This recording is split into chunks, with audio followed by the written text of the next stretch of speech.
Counsel, anything to take up before the jury comes in? So just one quick clarifying matter. We do have the one large screen here in the courtroom. The state is going to be utilizing it to publish various aspects. We have a couple of different methods for publications. My understanding that your law clerk is also participating via Zoom. Just wanted you to be aware that she'll be able to see the courtroom, but she won't always be able to see what exhibit is being published. That's fine. Okay. No problem. Okay, any preliminary matter? No, you're not saying. All right, let's bring in the jury.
Thank you. Please be seated.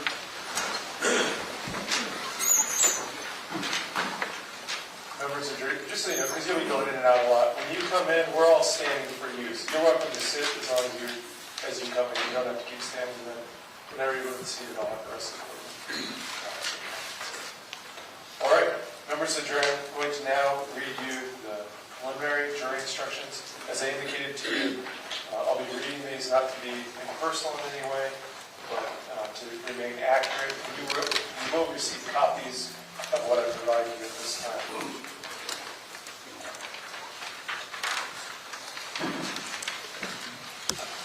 Instruction number 1. During the course of this trial, you are instructed that you are not to discuss this case among yourselves or with anyone else, including any use of email, text messaging, tweeting, blogging, electronic bulletin boards, or any other form of communication, electronic or otherwise.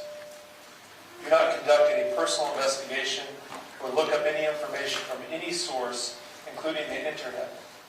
Do not form an opinion as to the merits of the case until after the case has been submitted to you for your determination.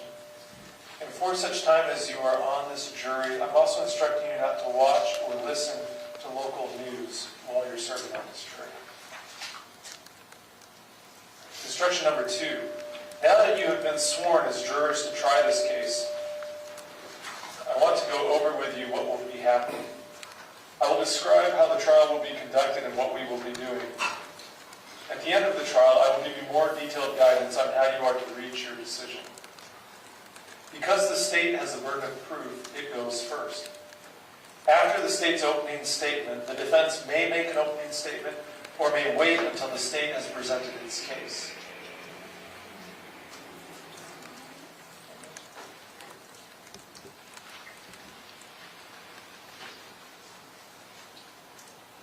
The state will offer evidence that it says will support the charges against the defendant. The defense may then present evidence, but is not required to do so. If the defense does present evidence, the state may then present rebuttal evidence. This is evidence offered to answer the defense's evidence. After you have heard all the evidence, I will give you additional instructions on the law. After you have heard the instructions, the state and the defense will each be given time for closing arguments. In their closing arguments, they will summarize the evidence to help you understand how it relates to the law. Just as the opening statements are not evidence, neither are the closing arguments. After the closing arguments, you will leave the courtroom together to make your decision. During your deliberations, you will have with you my instructions, the exhibits admitted into evidence, and any notes taken by you in court. Instruction number 3. This criminal case has been brought by the state of Idaho. I will sometimes refer to the state as the prosecution. As I mentioned to you earlier, the state is represented at this trial by prosecuting attorneys Stanley Mortensen, Julia Schopstall, and Arthur Verheeren. Jason Johnson represents the defendant, Daniel Howard. Instruction number 4. Under our law and system of justice, the defendant is presumed to be innocent. The presumption of innocence means 2 things. First, the state has the burden of proving the defendant guilty. The state has that burden throughout the trial. The defendant is never required to prove his or her innocence, nor does the defendant ever have to produce any evidence at all. Second, the state must prove the alleged crimes beyond a reasonable doubt. A reasonable doubt is not a mere possible or imaginary doubt. It is a doubt based on reason and common sense. It may arise from a careful and impartial consideration of all the evidence or from lack of evidence. If, after considering all the evidence, you have a reasonable doubt about the defendant's guilt, you must find the defendant not guilty. Instruction number 5. Your duties are to determine the facts, to apply the law set forth in my instructions to those facts, and in this way to decide the case. In so doing, you must follow my instructions regardless of your own opinion of what the law is or should be, or what either side may state the law to be. You must consider them as a whole, not picking out one and disregarding others. The order in which the instructions are given has no significance as to their relative importance. The law requires that your decision be made solely upon the evidence before you. Neither sympathy nor prejudice should influence you in your deliberations. Faithful performance by you of these duties is vital to the administration of justice. In determining the facts, you may consider only the evidence admitted in this trial. This evidence consists of the testimony of the witnesses, the exhibits offered and received, and any stipulated or admitted facts. The production of evidence in court is governed by rules of law. At times during the trial, an objection may be made to a question asked a witness, or to a witness's answer, or to an exhibit. This simply means that I am being asked to decide a particular rule of law.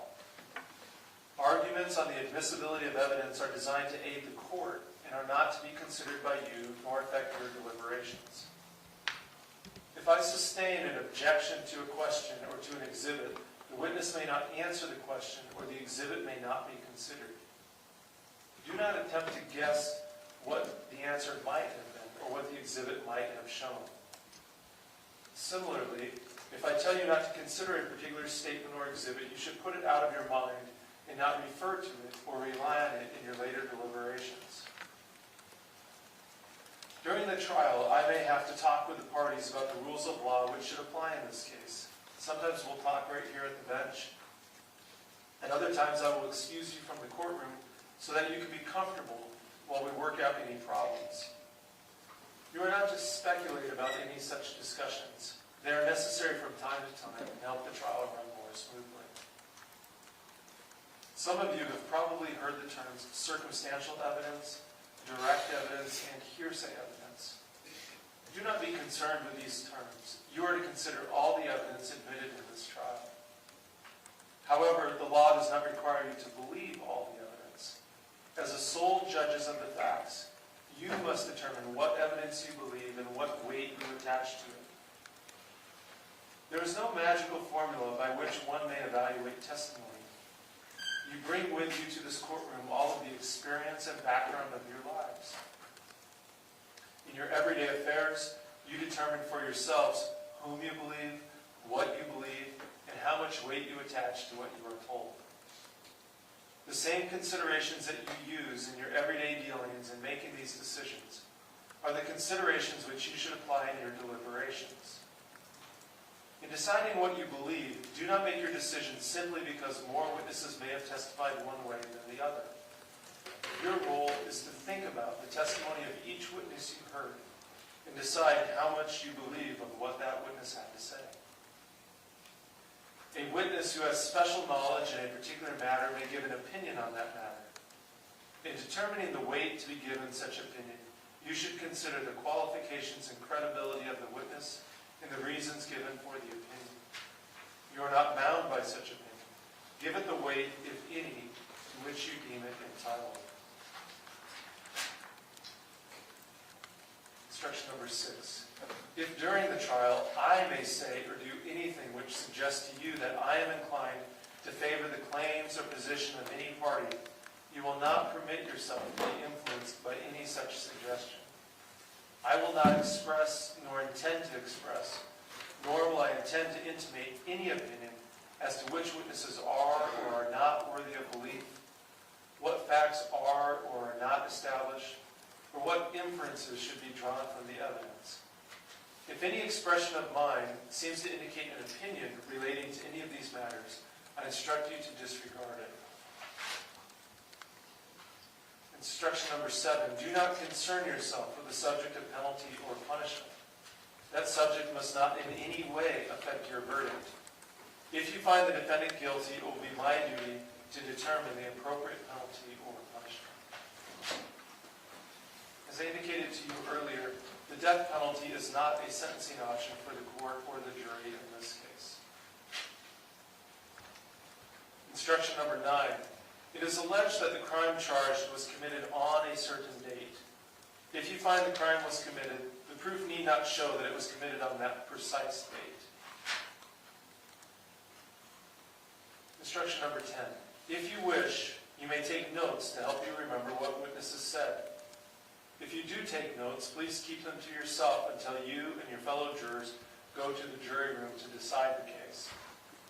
You should not let note-taking distract you so that you do not hear other answers by witnesses. When you leave at night, please leave your notes in the jury room, where they will be locked and not viewed. If you do not take notes, you should rely on your own memory of what was said and not be overly influenced by the notes of other jurors. In addition, you cannot assign to one person the duty of taking notes for all of you. And at the end of the case, at the conclusion, our beds will take your notes and shred them, so they won't be read by you.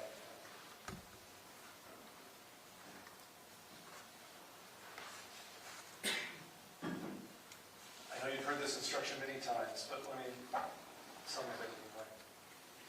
Instruction number 11. It is important that as jurors and officers of this court, you obey the following instructions at any time you leave the jury box, whether it be for recesses of the court during the day or when you leave the courtroom to go home at night. Do not discuss this case during the trial with anyone, including any of the attorneys, parties, witnesses, your friends, or members of your family. No discussion also means no emailing, text messaging, tweeting, blogging, posting to electronic bulletin boards, and any other form of communication, electronic or otherwise. Do not discuss this case with other jurors until you begin your deliberations at the end of the trial. Do not attempt to decide the case until you begin your deliberations. I will give you some form of this instruction every time we take a break. I do that not to insult you or because I don't think you are paying attention, but because experience has shown this is one of the hardest instructions for jurors to follow. I know of no other situation in our culture where we ask strangers to sit together, watching and listening to something, then go into a little room together and not talk about the one thing they have in common, what they just watched together. But there are at least 2 reasons for this rule. The first is to help you keep an open mind. When you talk about things, you start to make decisions about them. And it is extremely important that you not make any decisions about this case until you have heard all of the evidence and all the rules for making your decisions. And you won't have that until the very end of the trial. The second reason for this rule is that we want all of you working together on this decision when you deliberate. If you have conversations in groups of 2 or 3 during the trial, you won't remember to repeat all of your thoughts and observations for the rest of your fellow jurors when you deliberate at the end of the trial. Ignore any attempted improper communication. If any person tries to talk to you about this case, tell that person that you cannot discuss the case because you are a juror. If that person persists, simply walk away and report the incident to the bailiff. Do not make any independent personal investigations into any facts or locations connected with this case. Do not look up any information from any source, including the internet. Do not communicate any private or special knowledge about any of the facts of this case to your fellow jurors. Do not read or listen to any news reports about this case or about anyone involved in this case, whether those reports are in newspapers or the internet or on radio or television. In our daily lives, we may be used to looking for information online and to Google something as a matter of routine. Also, in a trial, it can be very tempting for jurors to do their own research to make sure they are making the correct decision. You must resist that temptation for our system of justice to work as it should. I specifically instruct you that you must decide the case only on the evidence received here in court. If you communicate with anyone about the case or do outside research during the trial, it could cause us to have to start the trial over with new jurors, and you could be held in contempt of court. While you are actually deliberating in the jury room, the bailiff will confiscate all cell phones and other means of electronic communication. Should you need to communicate with me or anyone else during the deliberations, please notify the bailiff. Instruction number 12. Each count charges a separate and distinct offense. You must decide each count separately on the evidence and the law that applies to it, uninfluenced by your decision as to any other count. The defendant may be found guilty or not guilty on some or all of the offenses charged.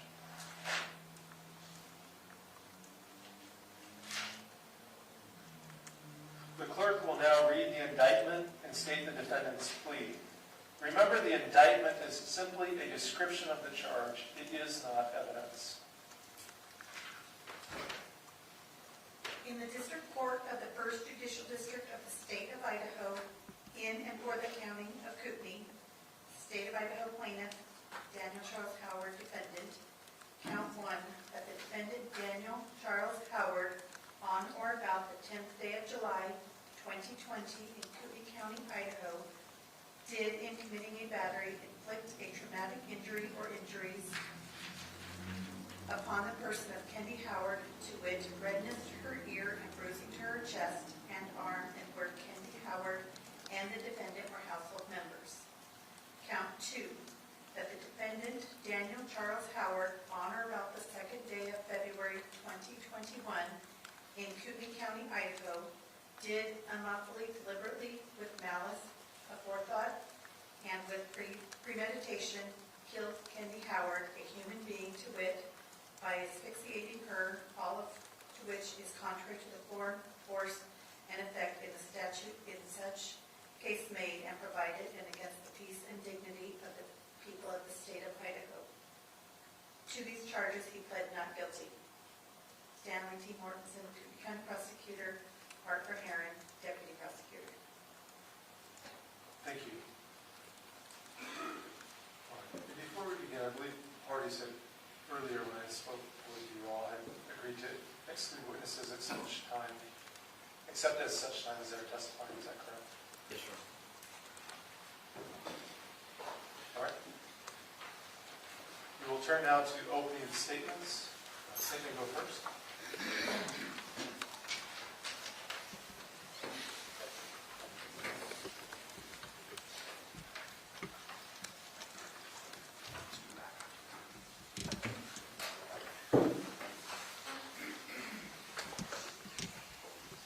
Good afternoon, ladies and gentlemen. Normally I would move about, but I want to stay out of your way of the screen. Before I begin, I want to say that there are a lot of witnesses in this case, and my office is going to do its best to put them in chronological order. However, we've got about 50 or 60 witnesses, and some of them are coming from Seattle, some are coming from Pennsylvania, some are coming from Salt Lake, and they have some schedules we'd like to keep in mind. And so the order of the witnesses may be out of order, but we're going to ask you to look at the evidence in its totality. It's almost going to be somewhat like a Quentin Tarantino movie. Anyway, the last thing I want to say before I begin is that what I'm going to tell you is not evidence. I'm going to tell you how I believe the evidence is going to come in and what the evidence will show.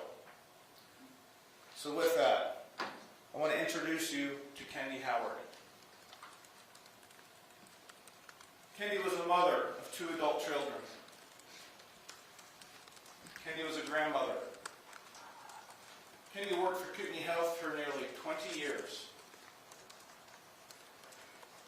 Kendy loved bubble baths. She loved life and had future plans. This is Kendy Howard's family. She was the daughter of Wendell and Janie Wilkins. Kendy had a brother, Brian. Kendy had a daughter, Brooke. When Brooke was 1 year old, she met and married Dan Howard. And together they had one son, Wyatt. Now, ladies and gentlemen, I'm going to introduce to you the state's motto. When you have eliminated the impossible, whatever remains, however improbable, must be the truth. Sir Arthur Doyle wrote this. He created a character we all know and love, Sherlock Holmes. Over 100 years ago, Sherlock Holmes, perhaps the most famous detective of all time, spoke these words. These are the words I want you to remember throughout this trial. You've heard this before. It's just called something else. We call it process of elimination, or just simple logic. Ladies and gentlemen, Dan Howard is an ex-Marine. I mentioned to you earlier he had a law enforcement career. He started that career in California. And it was in California where he first trained with what is called the carotid restraint technique. You're going to hear about that technique. It is different than a chokehold. Chokehold is when you cut somebody's oxygen off. Carotid restraint is when you cut their blood flow off. And when you cut somebody's blood flow off, they pass out. But when you apply that technique too long, they die. Dan Howard moved to Idaho, became a deputy sheriff in Idaho County, and then in 1994 he became an Idaho State Trooper, and he stayed there for 20 years, and he received a lot of training and experience, to include SWAT. He was a firearms instructor. He was a defensive tactics instructor. He had the training, knowledge, and experience to be able to process crime scenes and collect evidence.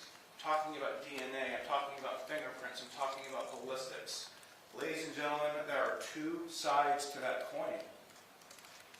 Having the ability to read a crime scene and collect evidence also gives you the ability to stage a crime scene and not leave evidence. After leaving law enforcement, Dan would go to Alaska for 3 weeks at a time, where he was an equipment operator in the Alaska North Slope. Then he'd come home for 3 weeks. Then he'd go to work for 3 weeks. Then he'd come home for 3 weeks. And that's how this story starts. Dan Howard has been charged with domestic battery. On July 10th of 2020, Kendy calls 911. She does not disclose much to the cops. The next day, however, she starts sending one of her best friends pictures. And these pictures are bruising on her body. In the days following, Kendy and Dan go camping with some friends. One of these friends is the friend that Kendy was sending these bruises to her in picture. When Kendy shows up, the friend sees the bruises in person. That's count 1, domestic battery. Following this, Kendy starts preparing to divorce Dan. Kendy, she gets a prescription for Prozac. She obtains it from a weight loss clinic. Kendy has fallen in love and begun a romantic relationship with somebody she met in high school. This is somebody who her parents know and are hanging out with. Kendy's beginning to move on with her life. Kendy's in the process of buying a house in Kootenai. Closing date in April, months away. She buys a hot tub, other various items, and makes plan to renovate this new home she's buying. It's new to her. It's used. Kendy even tells her co-workers here at Kootenai Health that she's going to be getting a new job down in Kootenai. She schedules a mommy makeover appointment. Tummy tuck, breast augmentation. Plans for the future. Plans for her new life away from Dan. She buys new prescription glasses at Costco. She's constantly sharing plans with her friends, family, and her boyfriend.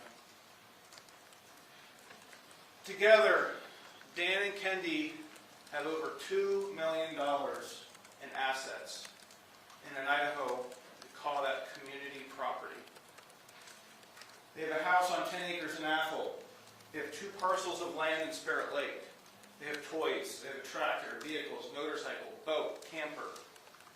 Retirements. Each of them have their own retirements. A lot of cash. Hardly any debt.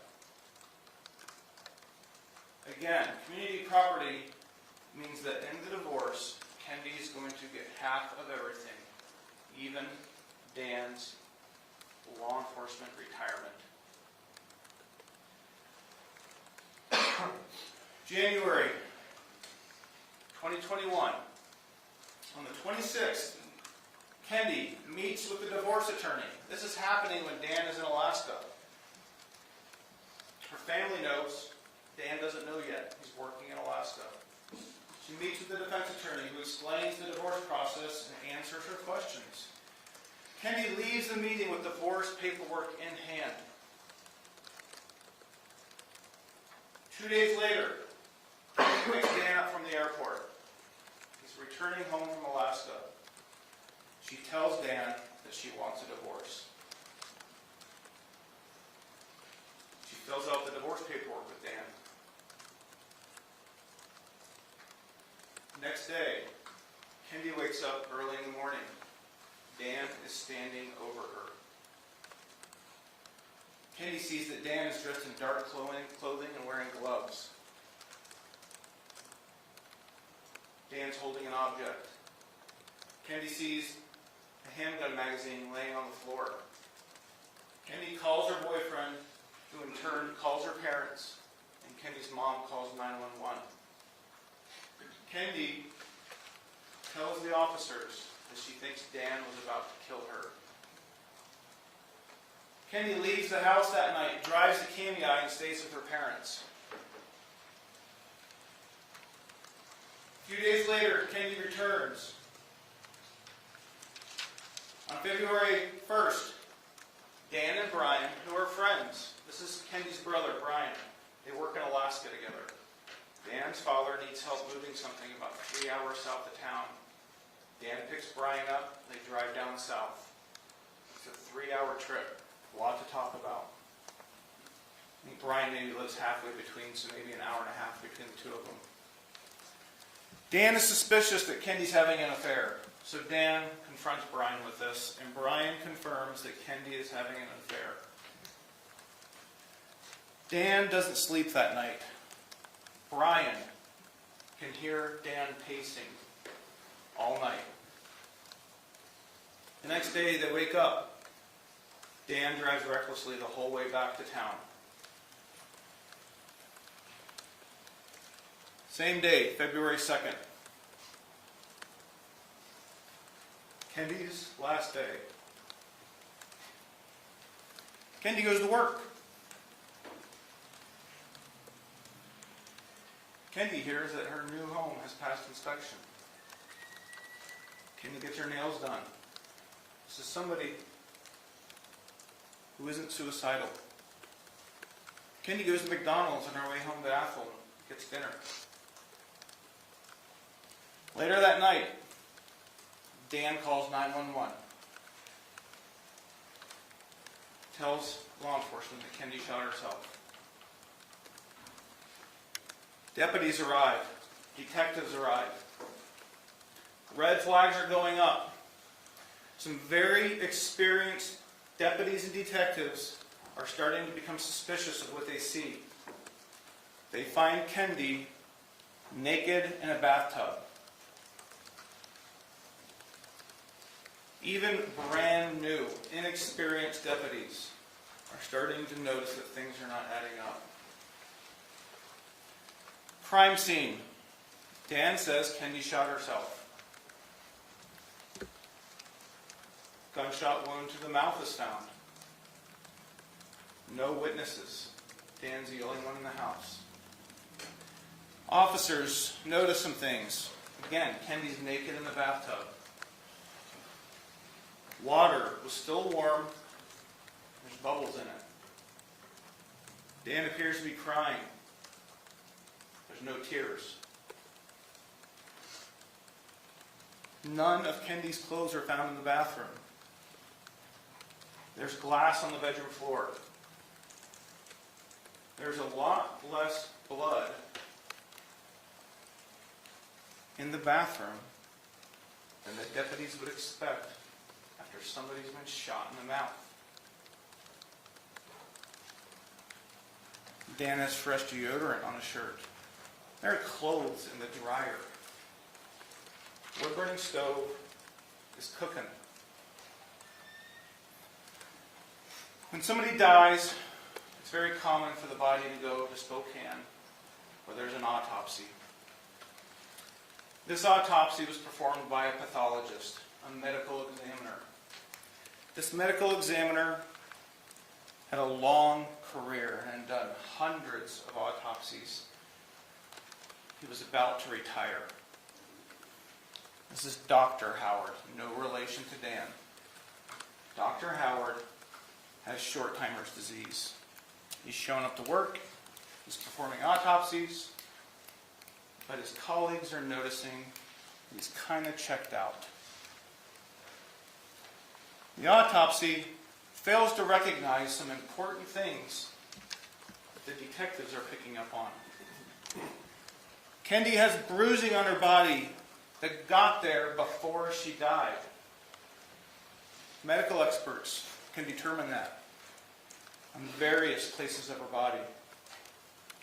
There's a second-degree thermal burn on Kendy's arm. When people get into the bathtub with a burn, it hurts. It's a reason why people don't get into the water when they have a burn on their arm. Say it again. Argument. Sorry? Argument. I'll move on, Your Honor.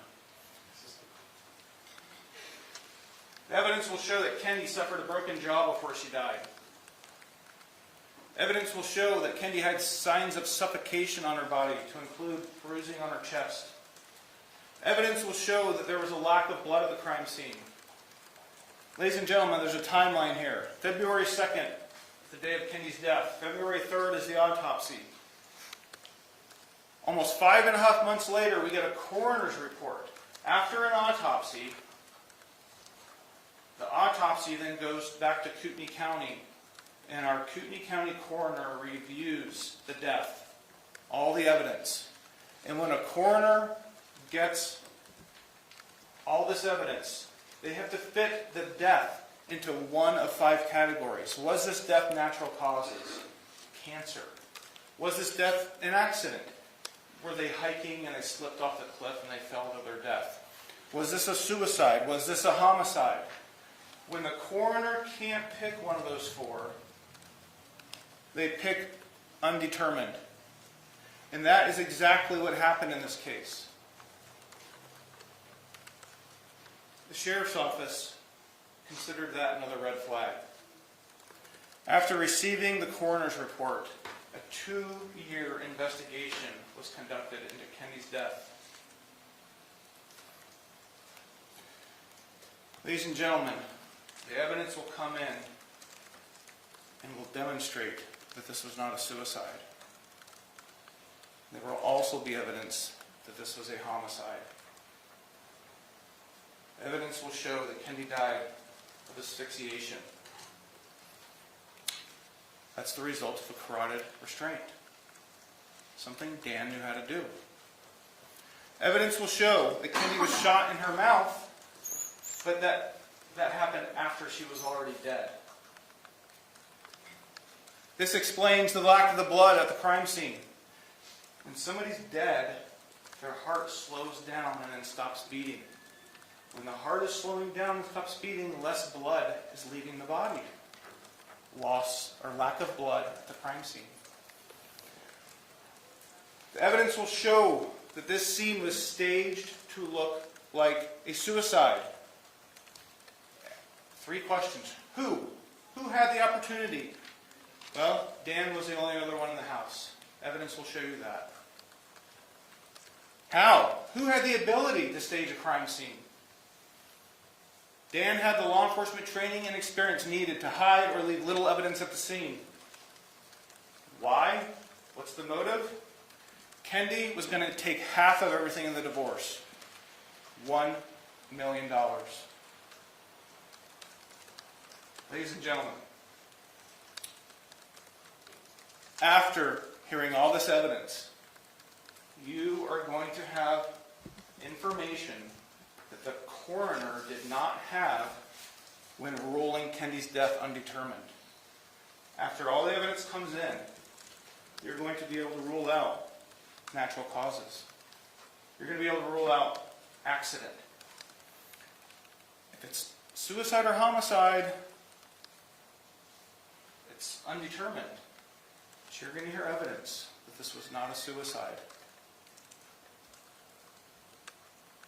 Ladies and gentlemen, if it's not suicide, it's no longer undetermined. Motto of the case: if you eliminate the impossible, all that's left is the truth. Evidence will show that Dan Howard is guilty of murder. Thank you.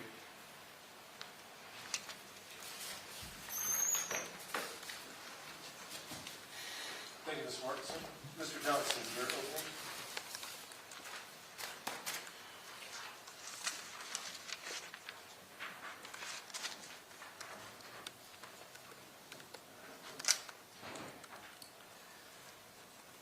You will hear that Kendy was living a double life for quite some time.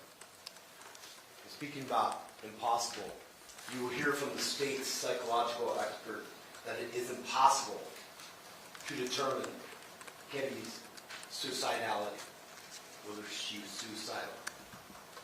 Ladies and gentlemen, I'm Jason Johnson. Your Honor, ladies, gentlemen of the jury, counsel. I want to start with the night of February 2nd. Dan calls 911 about 10:45. You'll hear that he stayed on the phone. His demeanor on that 911 call, weeping, particularly when the dispatcher or the 911 operator mistakes that he was calling about his son about 2-3 minutes into the call instead of his wife. She asks him, "How old is your son?" And he was confused. And that reaction there. And law enforcement shows up, and they initially, officer or deputy Wheeler, who's relatively new, makes some observations. Well, his cheeks are red, he's crying, but I don't see tears. And he takes some initial photos. At that point, it's a death investigation. Officers show up, detectives show up, 3 detectives, Detective Euler, Detective Grant, and Detective Lalata. And obviously, in this type of case, death investigation, you're going to do some due diligence and rule out anything untoward. But Detective Northrop then takes photos 7 hours later, 6 to 7 hours later, based upon the timestamps of the photos, where she's still in the tub, still with blood. The medical examiner refers to a blood line across her body, where she had been sitting in the tub and the water had gone down, and you see that blood line. You'll see the amount of blood caked on her back when she was removed from the autopsy examination. They do their investigation. Initially, they conduct a search warrant at that time. And they leave about 9:45. Officers and law enforcement leave about 9:45 on the 3rd, the morning of the 3rd. Later that morning, autopsy was performed by Dr. Howard. And Dr. Howard specifically found that the cause of death... Objection, Your Honor. Sidebar. Yes.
Members of the jury, this is going to take a little longer conversation with the attorney, so I'm going to excuse you shortly while I continue discussing the lawyers. All rise, please.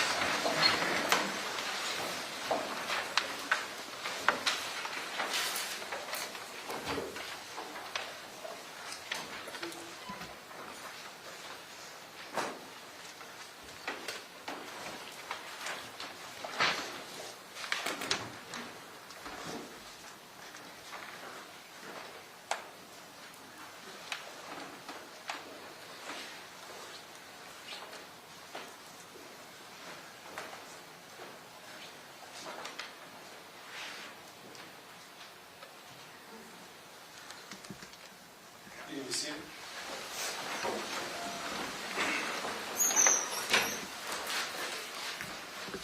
We were having a sidebar that wanted to pick up by court reporter.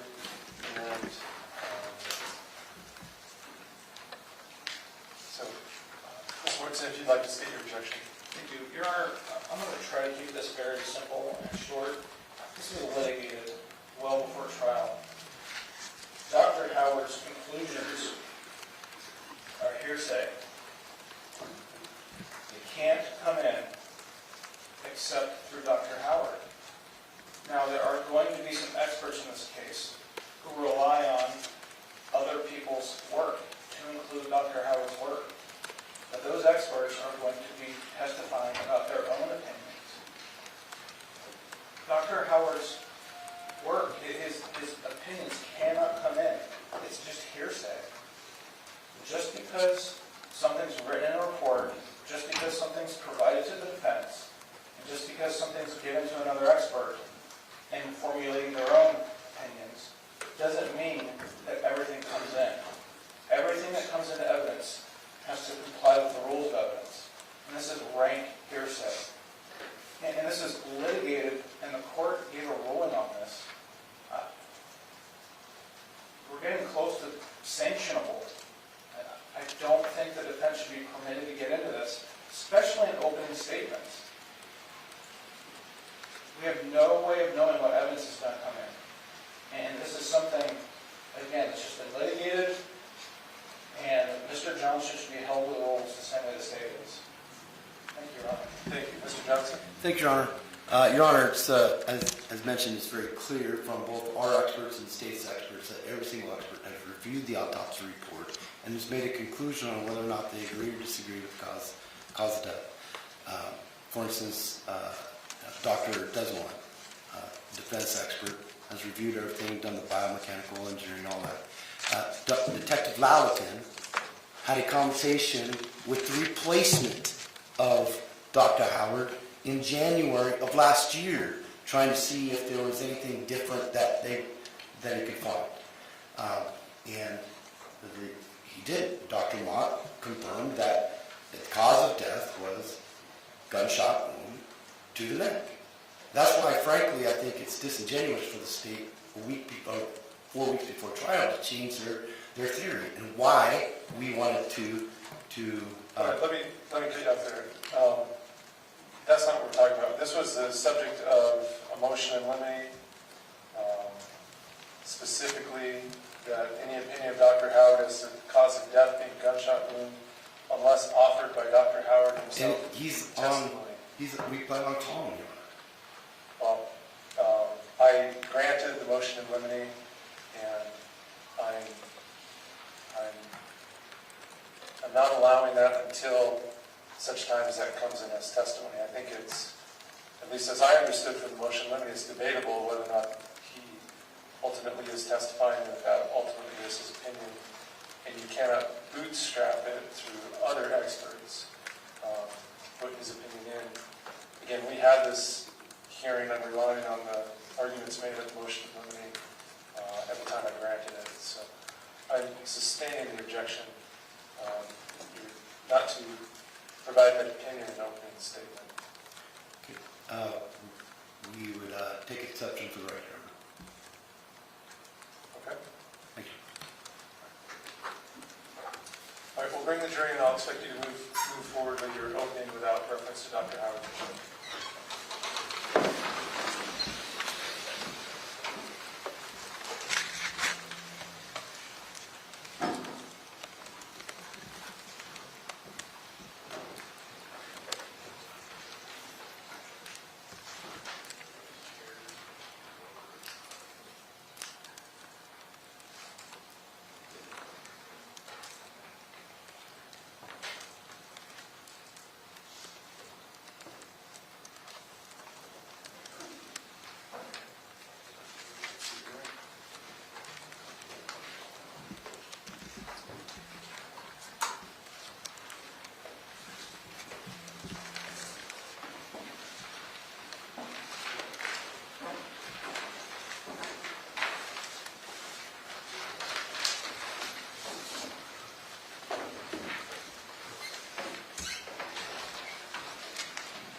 You may continue, Mr. Johnson. The evidence showed that Ms. Howard had a gunshot wound lodged in the C-tube. That bleeding was coming from the mouth. That the bullet went through the tongue. You'll see the gun. It's a .380. Kind of a short, not like a normal gun with a long barrel. So the gun with a stub nose or a short barrel that would not be able to go past the teeth and rest on the tongue. You'll hear that during the course of the investigation, Detective Valentin and others went up to Alaska to see if Mr. Howard was out of the affair. They didn't find any. You'll hear about the affair that Miss Howard kept secret from even her best friends. During the course of the investigation, there was a second search warrant done a couple weeks later, in February 17th. They go to the house, they examine various things, and then at this time, they send items to ballistics. They use Washington State Patrol, they have a forensic unit, to examine some of the evidence. During that time, Washington State Patrol found several key things. The gun had Kendy's blood on it, on one of the grips.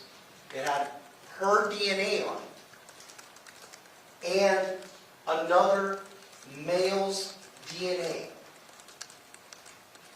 Dan was excluded from the gun. You'll hear that the coroner listed this as, initially, the photos that she had saved are called Howard suicide. But as the course of the investigation, Detective Valentin very quickly believed that there was something untoward about Dan. And that's based upon when Dan was finally, he was on 911 when officers showed up. At some point later in the morning, they let him start doing notifications. He called his son. He called Brooke, his stepdaughter. That phone call you'll hear was short. You'll hear that right after that, a few minutes later, she called back. When she called back, naturally, she sounded upset, and Detective Valentin overheard that conversation. And from then, he specifically started accusing Dan, you did this, didn't you?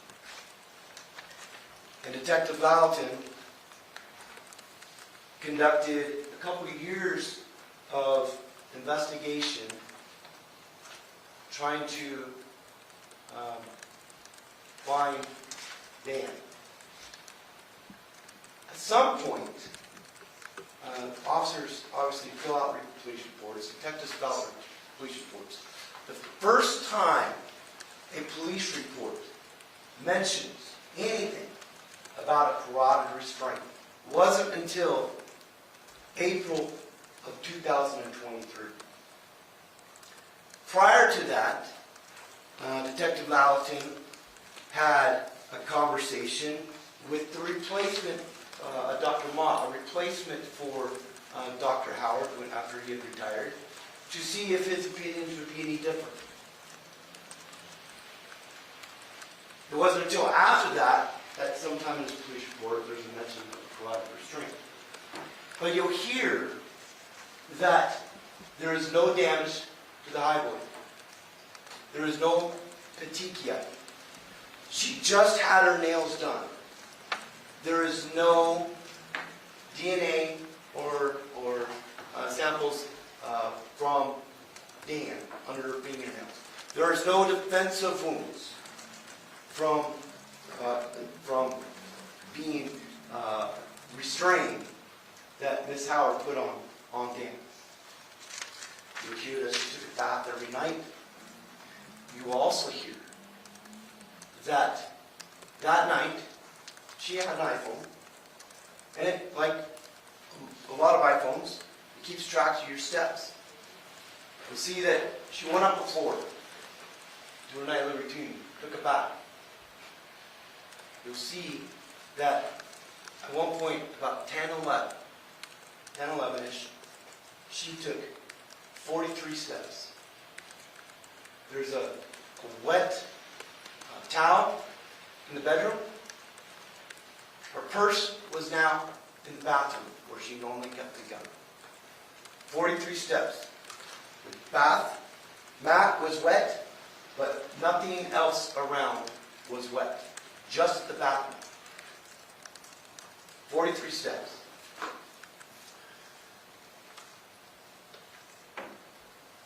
You'll hear that from one of the defense experts, that Dr. Desmond, that when he examined the evidence and the scene, that it is consistent.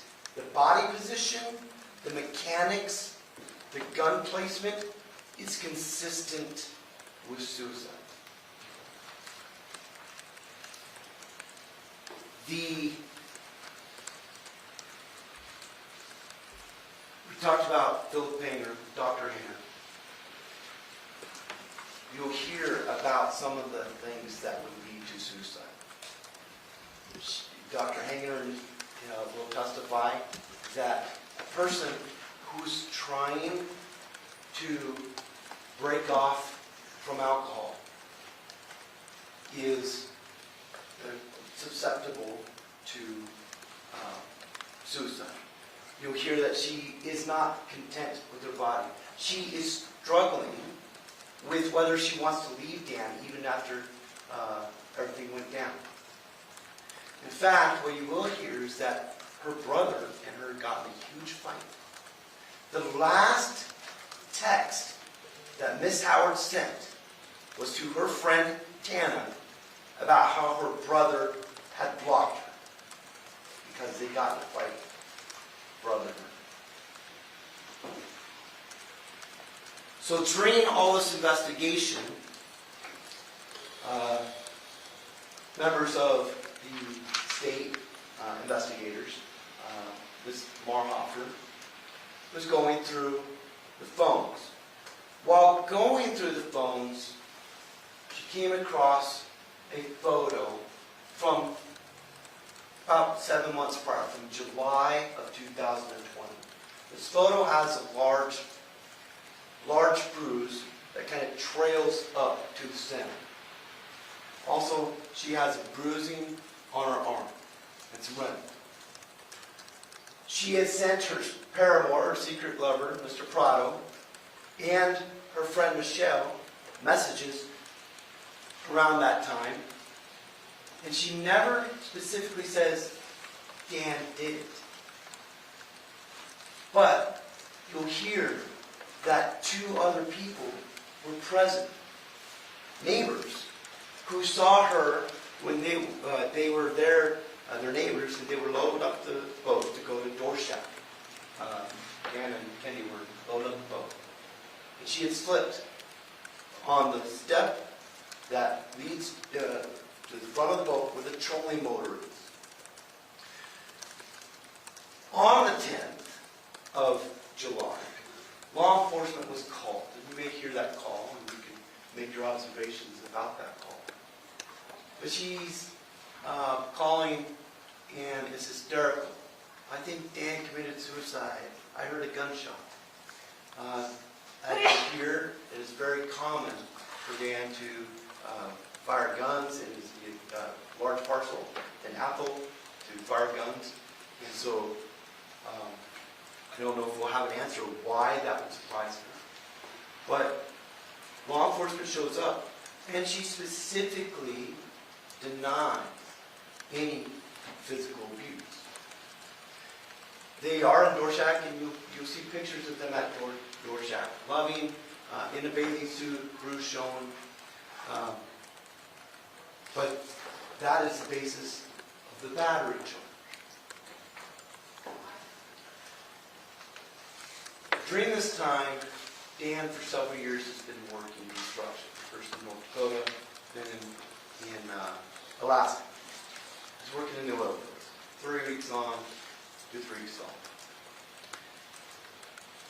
Dan and Kendy were on the rocks. He came back 2 days late. He worked an extra 2 days. When they came back, they talked about divorce. They had stopped at Curly's. They then went home. And later that night,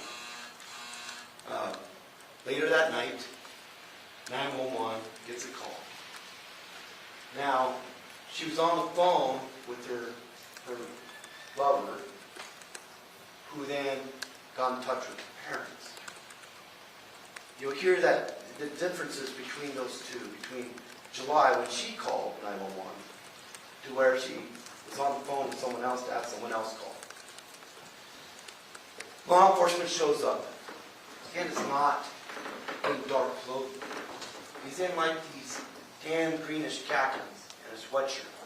Coincidentally, the same clothes that were in the washer a few nights later. Officers stay there. She packs a bag, a Victoria's Secret travel bag, and leaves. She comes back the next day, brings beer and pizza. She spends the next 2 days, and they're filling out divorce paperwork. Ms. Howard is messaging her friends, saying he's bringing alcohol, or we're dividing everything up. And you'll see photos of the paperwork that is partially filled out. Dan goes down with Brian on the 1st, and then on the 2nd, they came back, and when they had a conversation, what's now on the paperwork is the new house. The house that was purchased is now on it. That was something that you'll hear about. What you'll see is Ms. Howard, when she was put in the body bag, they put bags on her hand to preserve for gunshot residue. They collected the gunshot residue. They sent it to the lab, but they didn't have the lab tested. We already talked about the DNA. And the gun was not, the gun had someone else's DNA and her blood on it, but Dan is excluded from that gun. You'll see the blood amount. You'll hear that after a person is dead, the volume of blood will depend on a few variables, but generally blood will pump for, you'll hear around maybe a half second or a little more, depending on the cause and manner of death. But the heart stops pumping. Also, the position of the body. You'll hear that. The person's lying down, the person's sitting up, the person's slumped. Where the injury is it below the heart, above the heart? Here, you'll see the blood. The injury was to intraoral. And you'll hear from both, all the evidence, that most intraoral gunshot wounds are suicide. But the odd part is most intraoral gunshot wounds have an upward trajectory. Now, this one, everyone agrees, is an even or slightly downward trajectory. But again, this is a different gun. And you'll hear from Dr. Desmond that one of the scenarios is that she held it with her thumb on the trigger, which would lower that angle of the gun. She also, you'll hear, has bruising on this hand from the impact of the gun. You'll see that her hand position and the gun position is consistent with suicide. When you see all the evidence, and we have concluded this case, the evidence is not impossible and has not been eliminated, and therefore we'll be asking you to find the defendant not guilty. Thank you, Mr. Johnson. State the call's first witness. Before that happens, Your Honor, can we excuse the jury for just 5 minutes? Put something on the record. Okay. All right. We'll send you back out again for just a few minutes. Minor not to discuss the case among yourselves.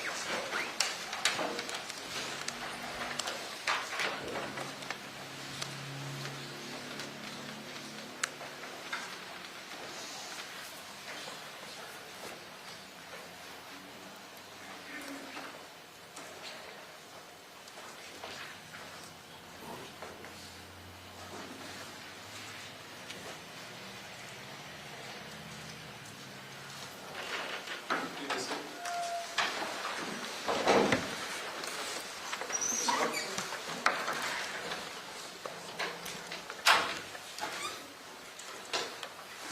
Your Honor, I'm growing concerned.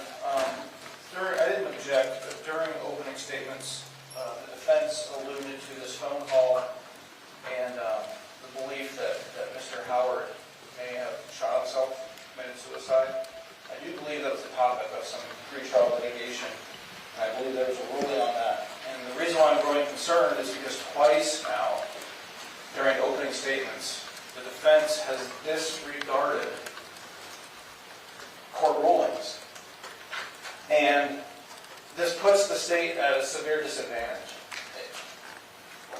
If I were doing that, this would be prosecutorial misconduct. But yet, this attitude that, well, I'm the defense attorney, I can get away with it, what's going to happen? It's going to be a mistrial, and we'll have to do this some other day. That attitude cannot be tolerated. The state has no remedy here except to ask for sanctions or to file a bar complaint. The court could file a bar complaint. I'm asking the court to admonish the defense to adhere to prior court rulings. The state is entitled to a fair trial just as much as Mr. Howard. And so I would ask the court to address that before we get into evidence. And this can't wait until whether or not the defense puts on a case in chief. The defense gets to ask leading questions on cross-examination.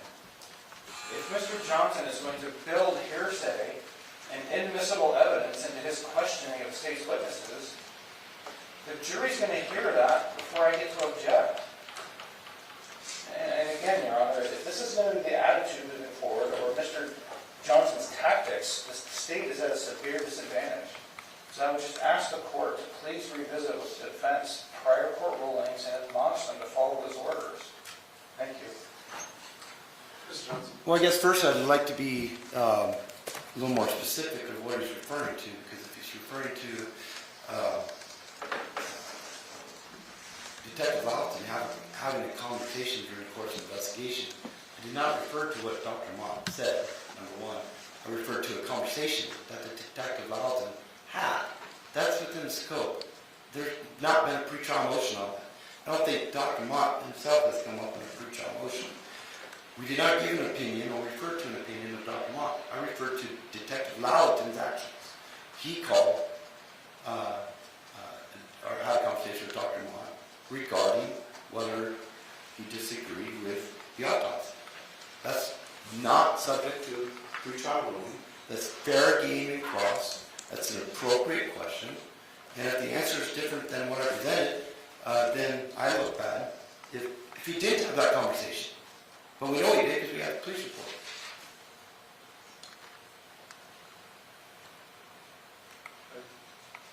I'm not sure that's what the concern is. I think it was maybe you could spell it out, but the references to. Sure. And I thought the pretrial ruling, I think it was actually Judge Meyer's pretrial ruling, was that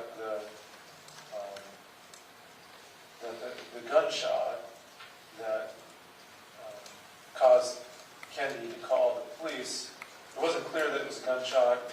state was prohibited from referring to this as a suicide attempt. And then you just opened that door wide open by referring to it as, well, this wasn't suicide, why did she call the police? So I don't know that it's sanctionable as much as it just opens the door for the state to talk about it as they, I mean, we're not bound by that pretrial ruling anymore.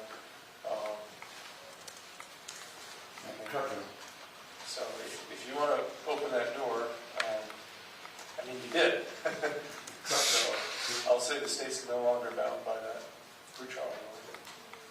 That prohibits the state from talking about it.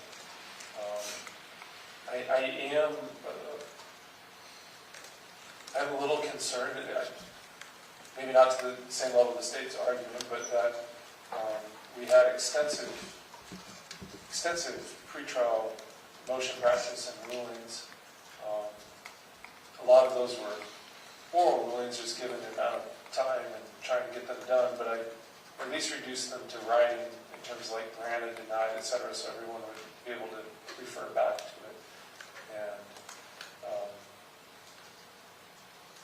And so I do expect the parties to follow that and abide by the court's rulings on those things.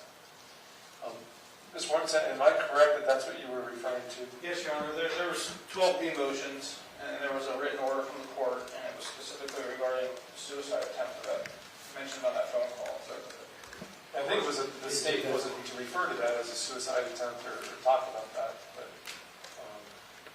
I would say that door's wide open. and again, this is the attitude. Well, that was the defendant's motion, and the defense is fine if that door's open now. That's a poor attitude to have in trial. It's evidence of disregarding the court's order. Again, if I had that attitude and I was opening doors that shouldn't be opened, if I was disregarding court orders, we'd be having a much different conversation right now. I would just like to point that out, Your Honor. All right. Okay, let's bring the jury back in and proceed with the jury.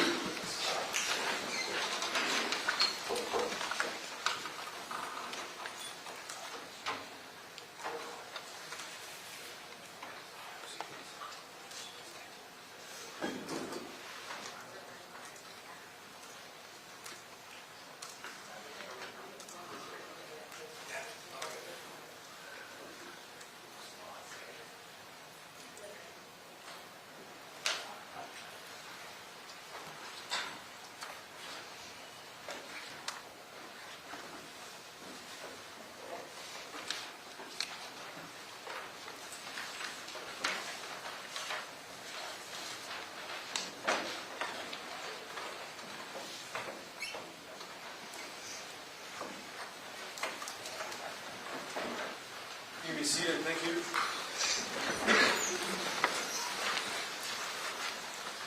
Cindy calls first with us. It's Kendy Howard. Thank you. Morning, sir. You'd step forward, please face my card and raise your right hand for this morning. Do you solemnly swear that the testimony you're about to give in this case shall be the truth, the whole truth, and nothing but the truth? So help you God. Yes, I do. Thank you, sir. Welcome to have a seat there. Thank you. You may inquire. Thank you, Judge. Can you say your whole name and spell your last for us? Kenneth Charles Lalton, Lallattin. Mr. Lalton, what do you currently do for work?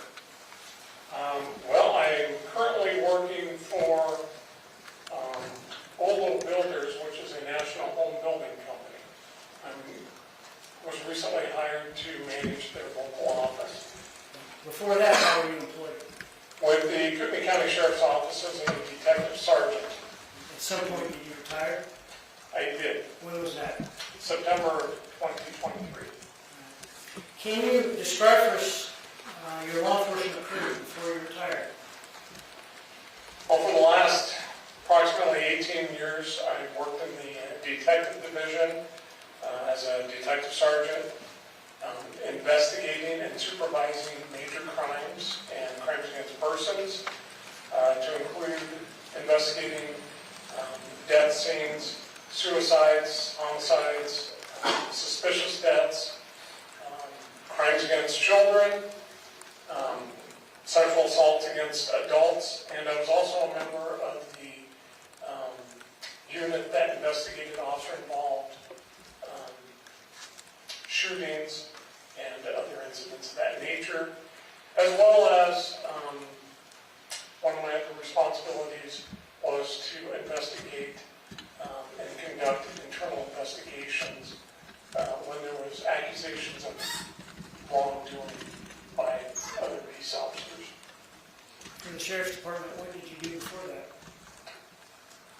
Well, before that, then I worked in the patrol division as a watch commander. Before that time, I was a supervisor in the backcountry marine division, and before that, I worked as a narcotics officer with the Joint Drug Task Force. And before that, did you work with another law enforcement agency? I worked for two. Can you describe those? Prior to Kootenai County, I worked for the Boundary County Sheriff's Office as a patrol deputy for a couple of years. Before that, I worked for the Kootenai County Sheriff's Office in Casper, Wyoming. So how many years total do you have with law enforcement experience? Approximately 30 before retiring.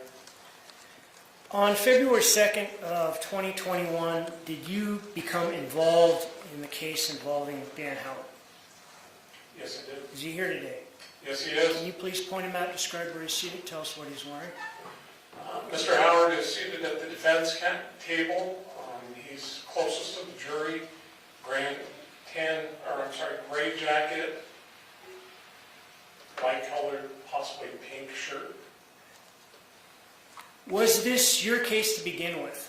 No, it was not. Whose case was it? It was Detective Sergeant Darrell Wheeler. Ultimately, did it become your case?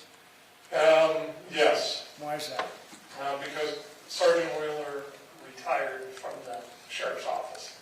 Nonetheless, were you active in the investigation even though it wasn't yours to begin with? Yes, it was. When you arrived at the Howard's residence, about what time was it?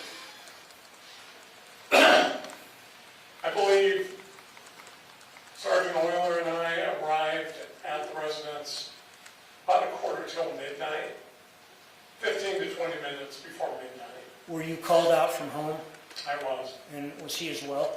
Yes. When you got to the Howard's residence, was there other Kootenai County Sheriff's Department people there already? Yes. Describe that. Detective Jerry Northrup was parked outside the residence on the road awaiting our arrival. And at the residence and inside was Sergeant Sifford, who was a patrol watch commander, and approximately 5 other patrol deputies. Are you familiar with the Howard residence? Yes, I am. Can you tell us what the address is? 30267 North Wheat Ridge Road, Apple, Idaho, Kootenai County. Have you been there before? I have. Are you familiar with the layout of the home Yes, I am. and the grounds surrounding it? Yes. Let me show you some exhibits. They've been marked as 1, 2A, and 2B. I'll hand them to defense counsel first of all. Ask you if you recognize 1A and 1.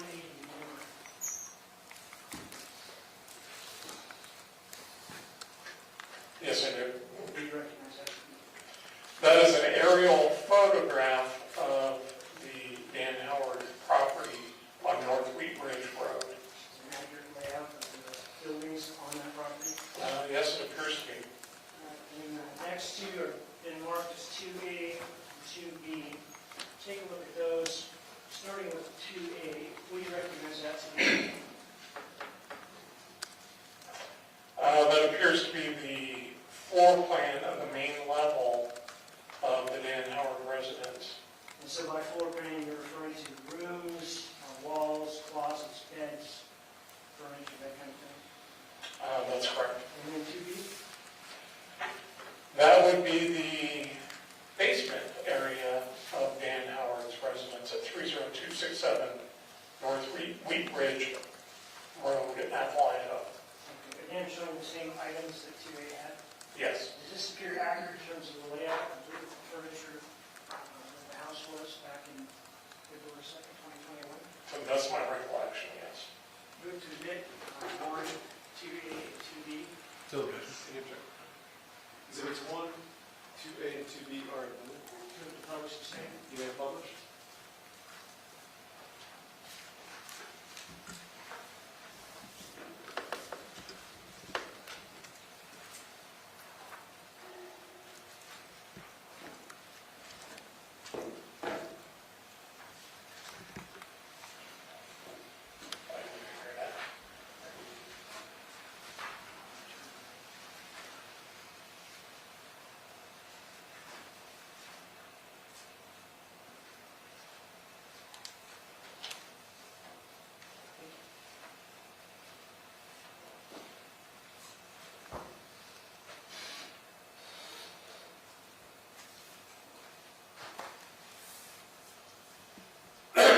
Okay, we're looking at 1A. So it looks like North Wheat Ridge Road is the access point to the Howard residence. Is that accurate? Yes. Is US 95 close by? It's several miles to the east of this location. And looking down here, describe what we're viewing. Do you want me to use this? Yeah, if you don't mind. Maybe you can show me how to get it to work. Oh, there we go. So what we see here is down below, which is not in view of this particular photograph, is Highway 54 that runs east and west between Athol and Spirit Lake, Idaho. This right here is North Wheat Ridge Road, which runs north and south. And this is the property line, approximately, of the Howard residence. As you enter the main driveway, you have the residence to the left. This is the garage, and this is the main house here. There's also a shop located right here, and there are several outbuildings just directly to the west, or I guess northwest of the residence. Okay. And then if you could do the same with 2A.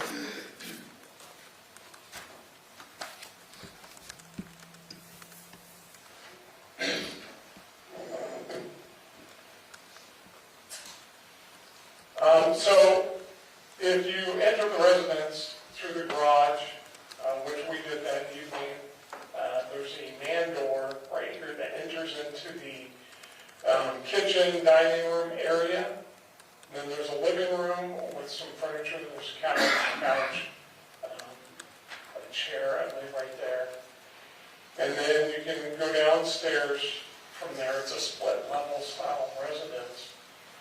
And to the left is, well, I'm sorry, actually. So on here, on this particular drawing, you go upstairs to the residence. To the left are a couple of bedrooms. To the right is the master or primary bedroom with its own separate bathroom. And directly above the stairs going up is the other bathroom.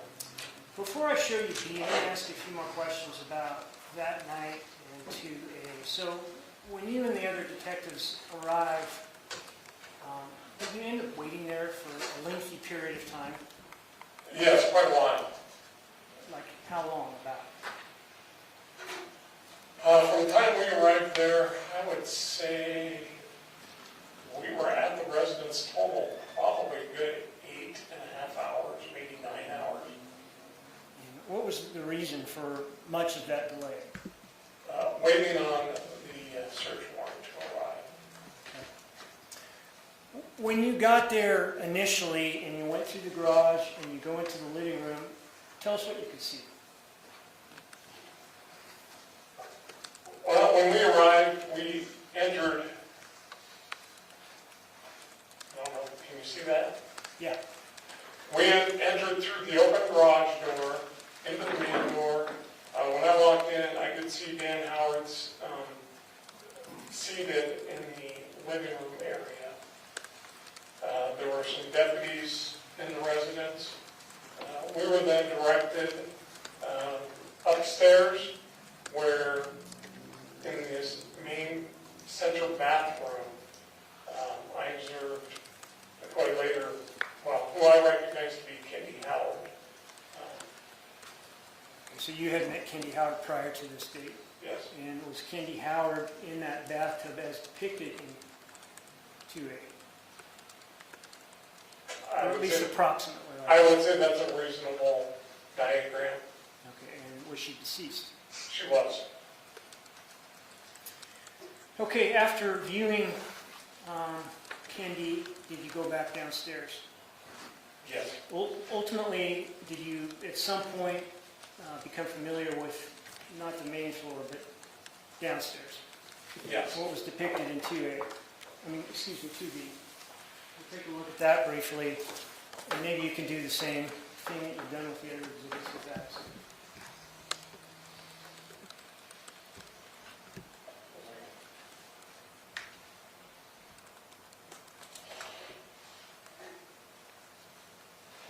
Well, this doesn't seem to be working.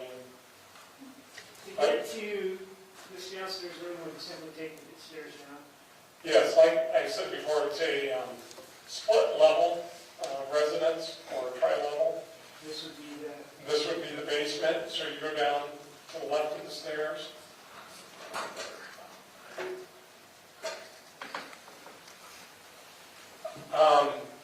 So when you get to the stairs, you have a choice on the main floor going right upstairs or to the left downstairs. If you take the left and you go downstairs, to the left and kind of straight ahead is a laundry room. There's a bedroom down there. And to the right is another family room area with a wood stove and a bar area. There's a couch, some chairs, and I believe a television down there. Okay, I think that does it for those exhibits.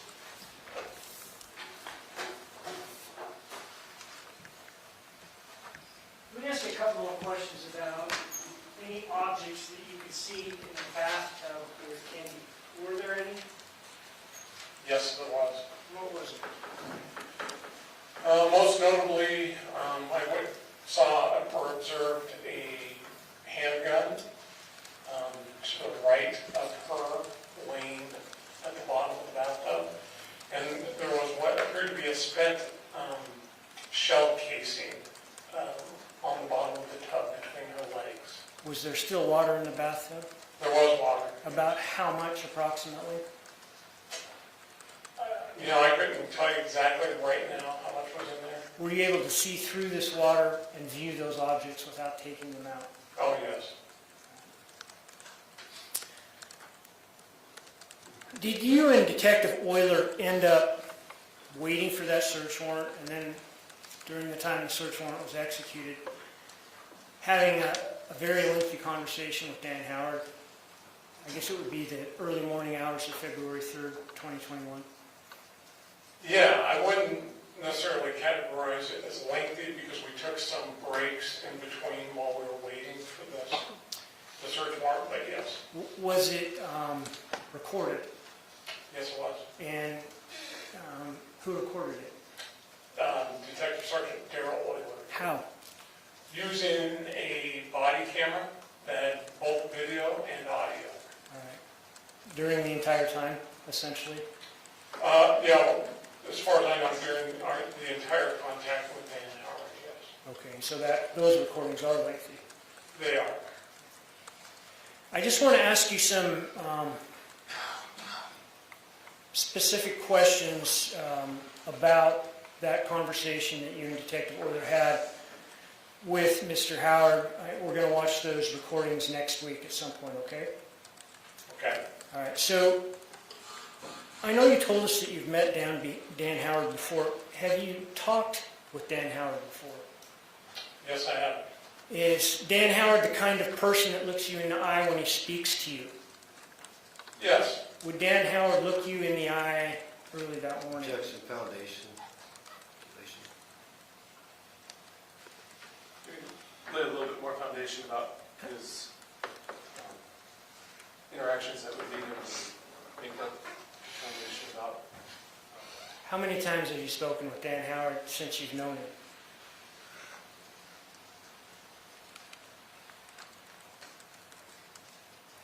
Probably a couple.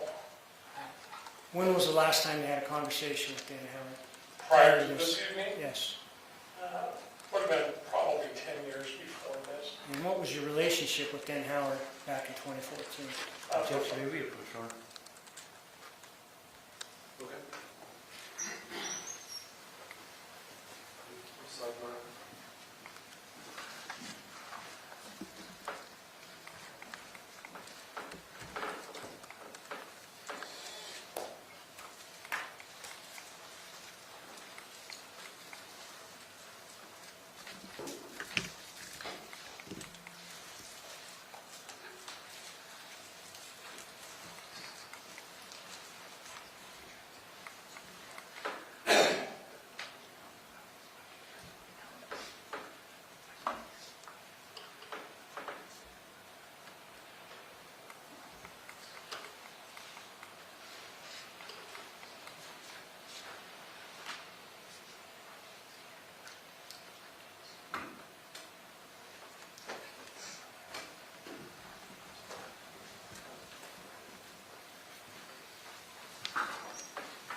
The other times that you've talked to Dan Howard were when?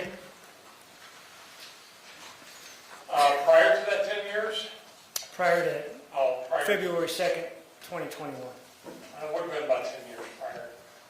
Okay. And about how long were those conversations that you had with him? They're fairly lengthy. So you've had substantial contact with him in the past, face to face? Yes. And in those prior contacts with him, would he look you in the eye? Objection, found. Okay. Yeah. What, would he do that when you were talking to him on February 3rd in the early morning hours of his house? No, not consistently. What do you mean by that? During our contact that evening, Dan made very little eye contact with me. At times, did he make eye contact with you? At times he did, And, yes. and what was his emotional level at the times he made eye contact with you, during the times that he did that morning?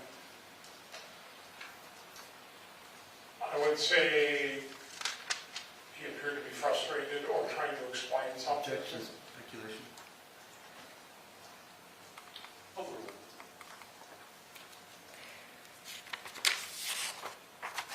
Did you ask him initially what had been going on between him and Kendy? Yes, I did. What did he say? He indicated that they had been having some problems. Did he indicate to you whether or not they were speaking of divorce? He did. What did he say? He said that they had been talking about divorce. Did he give you a reason that he thought Kendy killed herself? Yes. What was that? His reason that evening, explaining to Detective Euler and I, was that during the divorce paperwork that they were filling out, or he had filled out, he wanted to include a residence that she had made an offer on down in Kootenai, Idaho, and that she got very upset over the fact that Dan wanted to include that in the divorce. Was this just a simply a residence that she had put an offer on, That's correct. that she had not acquired? And she did not inquire, no. And after or during the part where he gave you that reason that she killed herself, what did he tell you was the chain of events that occurred in terms of later on in the night? Did he indicate to you that she went up and took a bath? Yes, he did. And then? That later at some point he heard what he described to us as a thud. Okay. He continued to fill out some paperwork, work on the paperwork, have a beer or several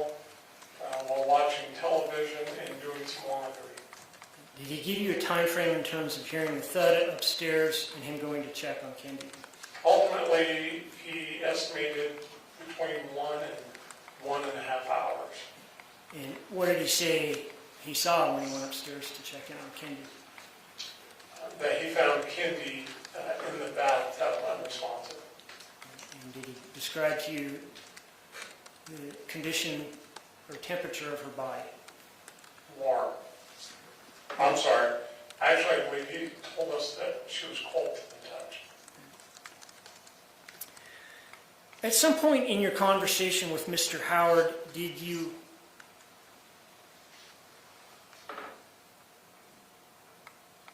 ask him whether or not he had shot a firearm that day in conjunction with GSR testing? I didn't ask in those terms. At some point, did you use a ruse in speaking with Mr. Howard that involved gunshot residue testing? Yes. Why? I wanted to see what his reaction was going to be. Why? Because at that point we were all suspicious of the circumstances of Kendy's death. What is GSR? It's known as gunshot residue, and it occurs when you fire a weapon and you're in close proximity to it. It's basically what's been described to me by scientists and experts. Objection, hearsay. Response? Well, I think he's just explaining his general understanding of the term. Overall, this isn't offered to definitively define it for the jury, but just his understanding of what this testing will involve. So GSR is the powder and residue when you fire a gun. It's fine like flour, and it sticks to pretty much everything in proximity to that firearm when it's shot. And is it something that you've utilized in your career? Yeah, I have in the past, early on, but it's not something that we've used for many years. Why is that? Basically because it's described as junk science. Objection, hearsay.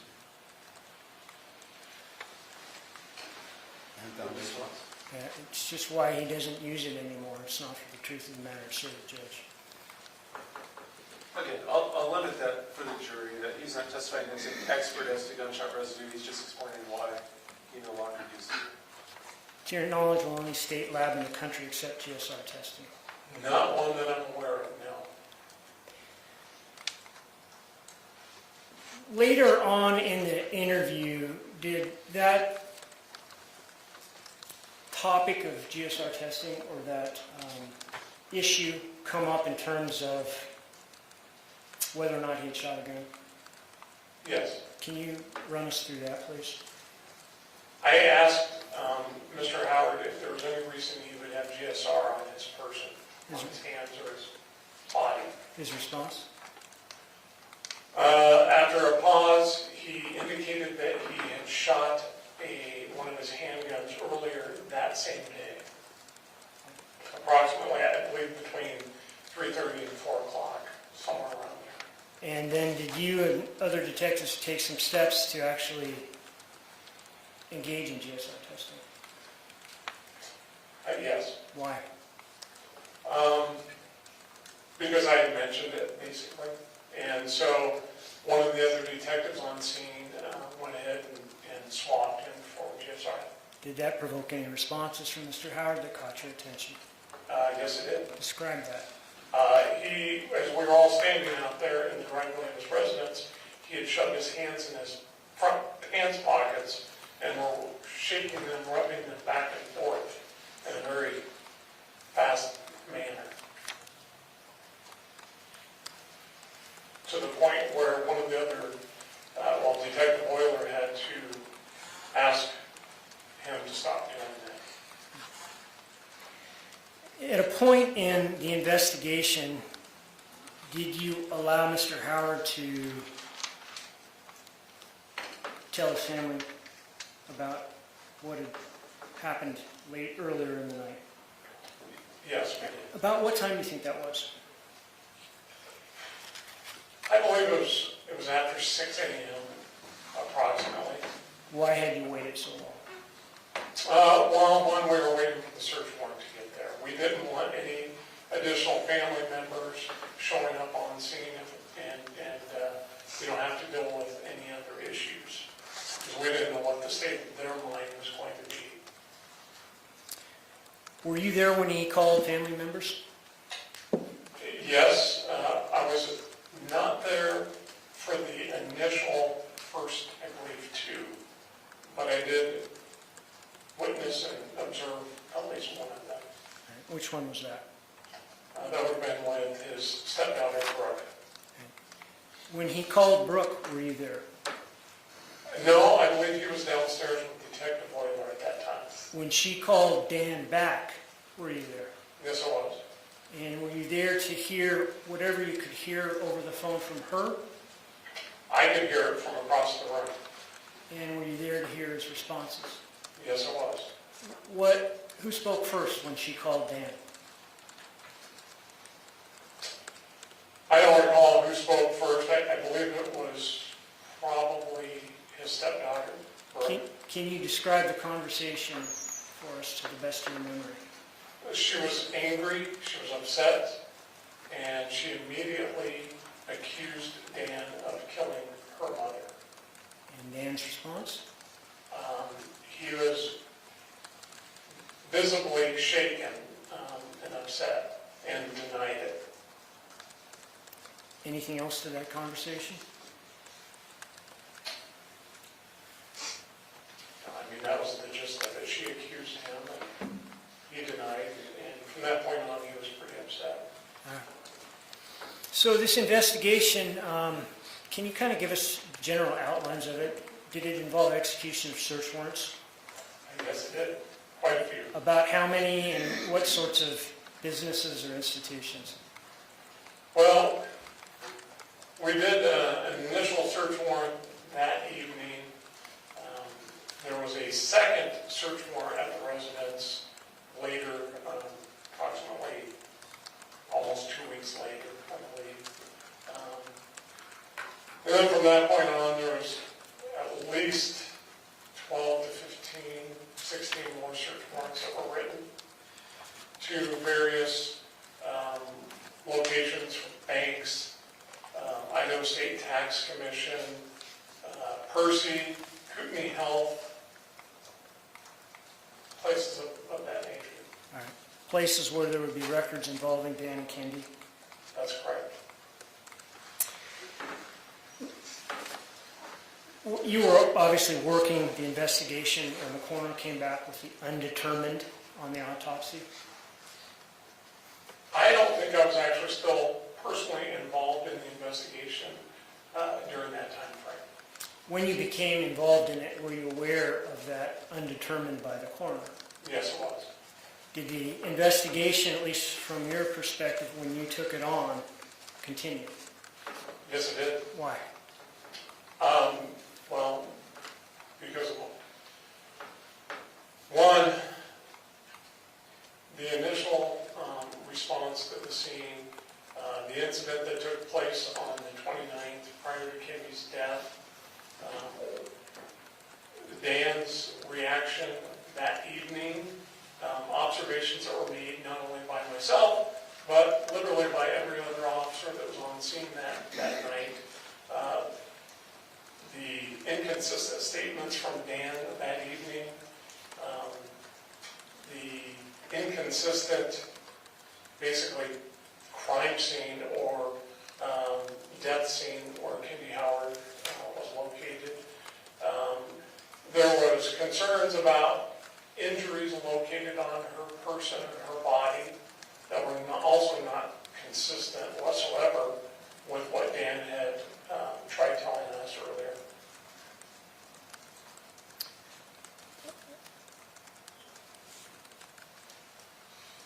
In the investigation, after search warrants were executed on various banks and the assessor and things like that, did the sheriff's department develop a possible motive?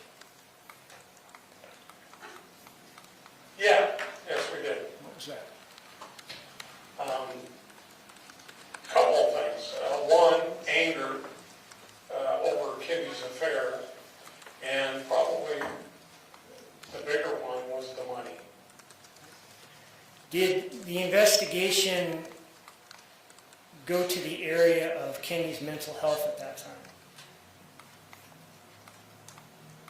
Yeah, absolutely. That was taken into account from day one. And was that a consideration in this investigation going forward, even though the coroner had ruled it undetermined? Yes, it was. Why is that? Well, because we had to rule out that she didn't commit suicide, that she wasn't suicidal, that she wasn't depressed. Some foundation for I understood that was, you're asking why they continue investigating. not Correct. because of the findings yet, so I'll overrule the objection.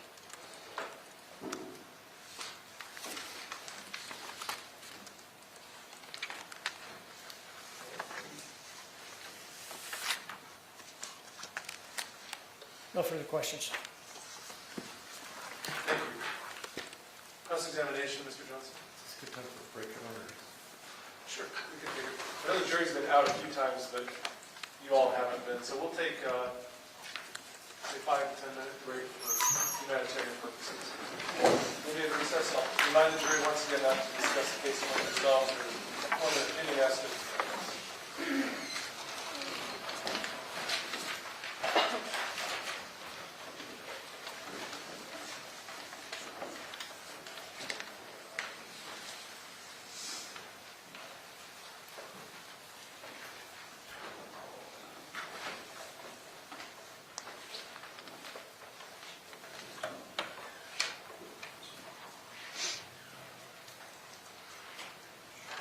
All right, let's be back in 10 minutes.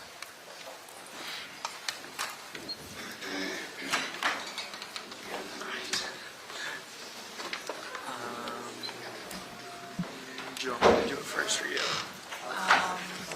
be great if you could just get it super quick, but if you're locked and loaded, so I'll send some comments. Thank you. Yeah, here. Do it quick. And it's ranked, so everything is on there. Okay, great. Yeah, mine's the same.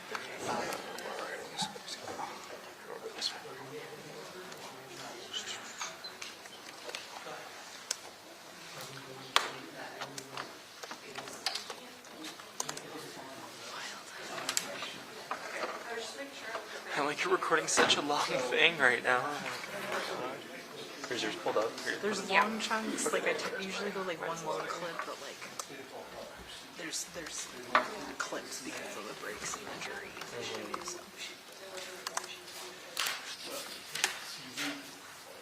Cindy's are going to be here tomorrow. Oh, here the rest of the week. I know Gately will be cool, but I don't know when. Is that the right path for it? No. Can I just? Yeah, you're fine. 3 years, 5 years.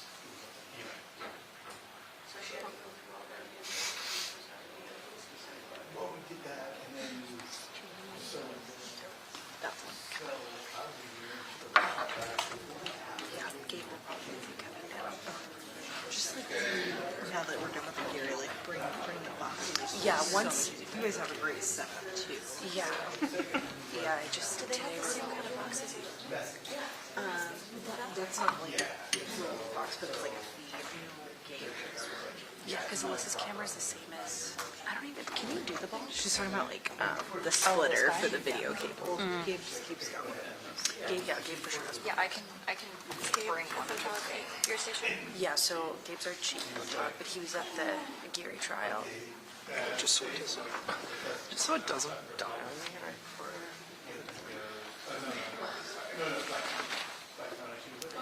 Yeah, so we'll be pulling up. I think Paul said Wednesday this week, but I don't know. It'll for sure be tomorrow. I think we're. Oh my God, tomorrow on Wednesday. Yeah, I'm not sure. I'm assuming Not usually sure. when we do It probably should be fine. but I don't know. I mean, it's like Anything else? Okay. it's like 10%. But no quorum will be coordinating all of that, so he'll probably send out an email later today. Okay. Just in case if I need the other team. I'm not here. Okay. Just like wanted to fight me the Yes. day because I've literally I'll charged tell it him tomorrow. twice. I'll text him now, say, hey, can you They're just coordinate like, for the rest oh of the wait, week? does that have like, does it have like this type of plug-in? Like to do the box?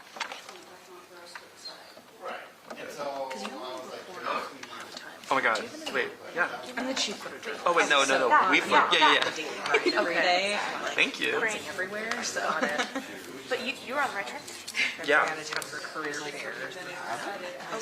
This Friday. So, well, I mean, Yes. depending on how If it content works. Yes. yeah, just kind of keep Yeah, things that would suck if you were in the middle of transferring. And it died. Yeah.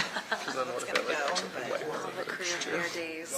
I I am- remember bringing an extension Alright. power cable because we had I have to head out though after. okay, Right now. and an extension like a power strip for like multiple. Yeah, no. Everything's basically already written. Luckily. Yeah. Well, look live saw it, but then yeah, package for whatever. So it'll be. No, we only have a 5 and well, we do have an 11, but we write like just a VO of OSOD, yeah. But no, they don't rerun like your packages or anything. Yeah, I know. I was like, okay. It's getting there.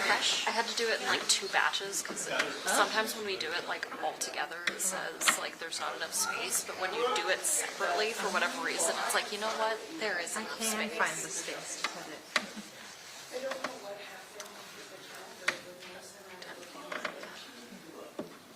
These are not structurally sound. You're going live in front of the courthouse. Yeah. You still have to go for it. Yeah, exactly. And they edit it for you. She'll be editing it for me. Laptop editing, fun. One time, oh no, Hunter, you haven't been here yet, but like when the previous all bridges lost power, somebody hit a power line and they lost it for like, I think they had like, Wait, this where? not here, it's up by Moscow, actually in Moscow as well, and in Pullman. Construction workers hit an Avista power line and I think it was like tens of thousands of people lost power. And it was, I had to turn a pack and I think I had like 33 minutes to turn a pack. It was like, and remote edit. I was like, this is, How could you even do like power gone?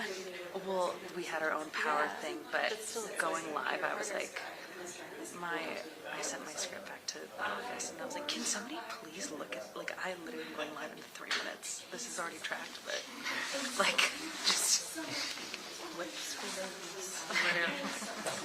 I rewatched it and like at one point there's like a pan. I was like, okay, well, The adrenaline of it all. Got it. and then chest pains. Yes. Laptop editing, I hate though. I don't know either. Pull up your File Explorer. Or like this link up over your end.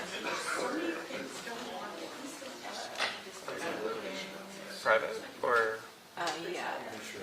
And then go to AVCHD. Click in, and then stream. And then all the clips in there. Just do like a Control A.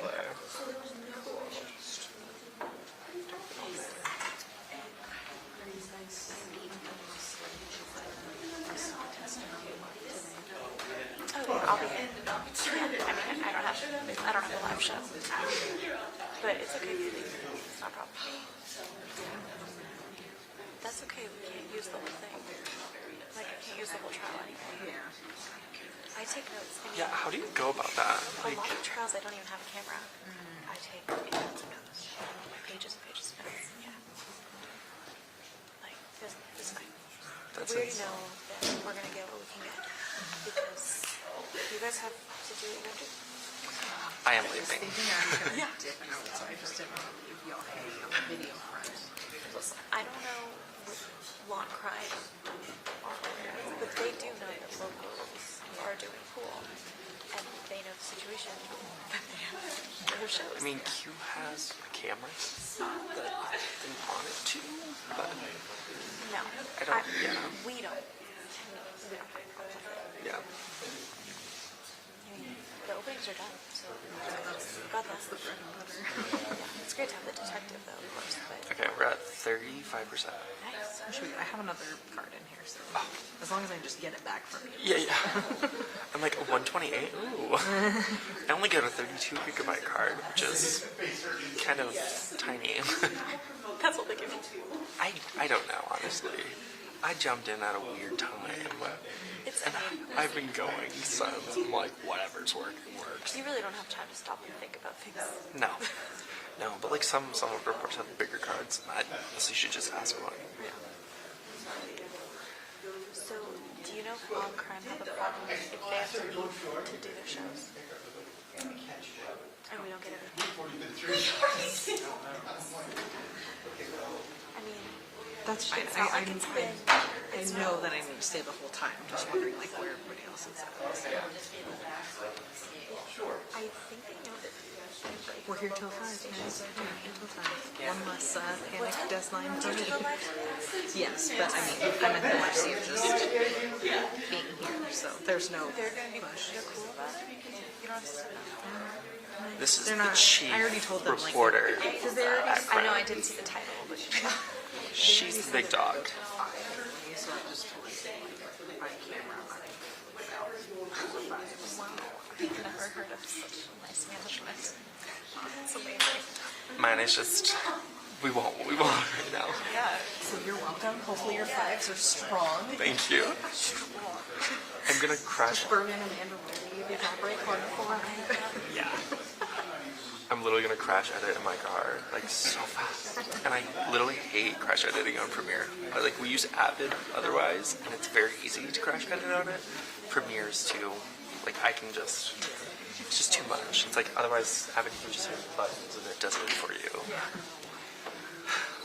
Alright, 85. Run out before it's Going forward. They're going to be across and like call it. yeah.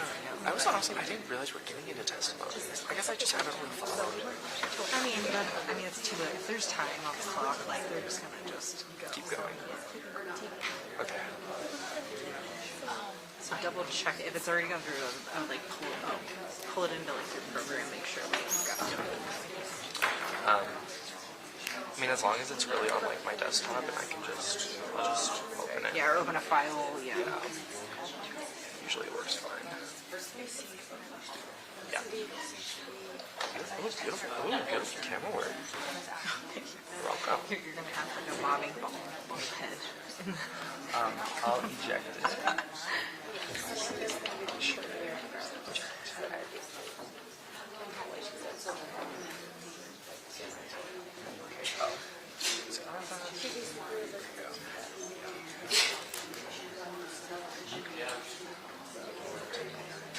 Amanda. So I just texted Noah, and he said, I think that we're all trying to commit them starting tomorrow. All right. So I will. Thank you. Yeah, let me just, we'll shoot an email out to All right. And thank you. Yeah, I'm not in that Appreciate thread, your Noah's in that thread, so I'll get him to confirm everything. But I, as of right What? now, I think that's the plan. But we'll send an email confirming everything. Sounds good. Thanks. I'm screwed. It's okay. You'll be great. It's okay. I already wrote my script, so I'm fine. Oh, good. I might see you guys. I might not. I don't know if I will. So bye.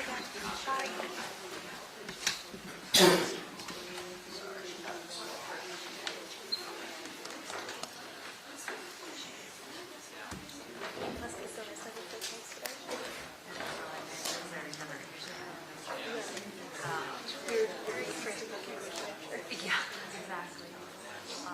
But for, yeah, just like, and tomorrow. She's coming back tomorrow. Or he's going to her.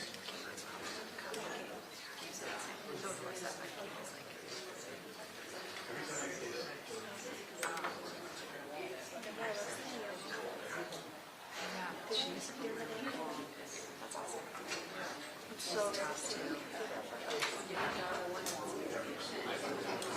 Yeah, you have to reach out.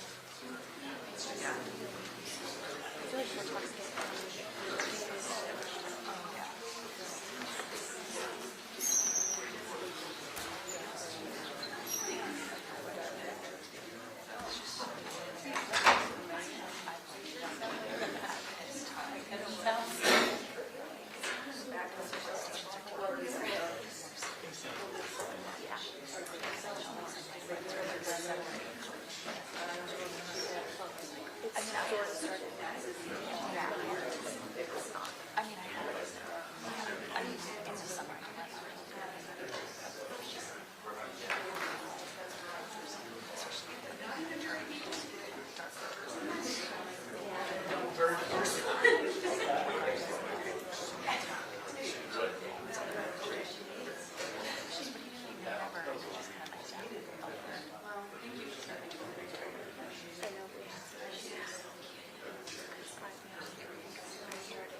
So, media people. Apparently, you guys are still broadcasting, and the audio is going out when the judge is off the bench, because there's another clerk watching the entire proceedings. We're not broadcasting long crime, is that? So, when the judge, the audio is picking up the audio and transmitting it when the judge is off the bench. So it's just general chit-chat amongst them. He does not want that. So anytime that the judge is not on the bench, if he's out of the room, turn off the audio. He doesn't want any audio getting picked up. Like when they're doing the site? No. That's what When you're talking he's, about. no, he doesn't have a problem with that. Sidebars are fine. And even when the jury is in the back room and they're discussing things with the attorneys, like right now, when the judge is not in here and everybody's just kind of commingling, talking, general chit-chat, he does not want that audio going out. He's not on, yeah, two things. Go ahead. So when he's not on the bench. Like right now, he's talking about- he's in the back. Yeah, that's totally fine. I just, my stuff's all internal, so I'm not broadcasting it. Okay, Nothing's this, being broadcast or shared. It's literally going into a camera and into a saving device, so we're not impacting any audio. okay. I have a wireless mic up there, but that's And going that- straight to my camera. That's not going anywhere And it's outside not- this room. Yeah. well, apparently it is, because somebody's watching one of the clerks outside of it. Well, there's a Zoom, that's not. Well, our photographer, Gage, he was outside cutting audio, but that's stuff that's already been recorded from just before, up until the break.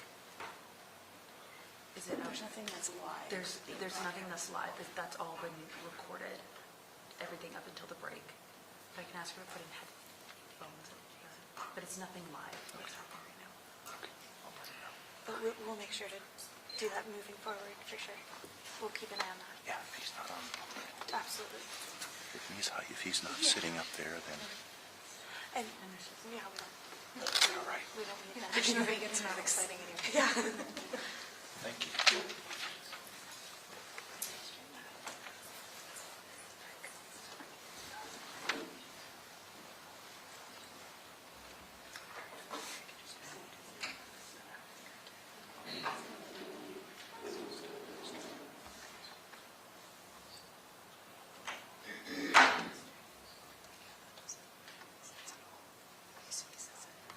Yeah, I probably really nervous. I was like, wait a minute, this is only...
All rise.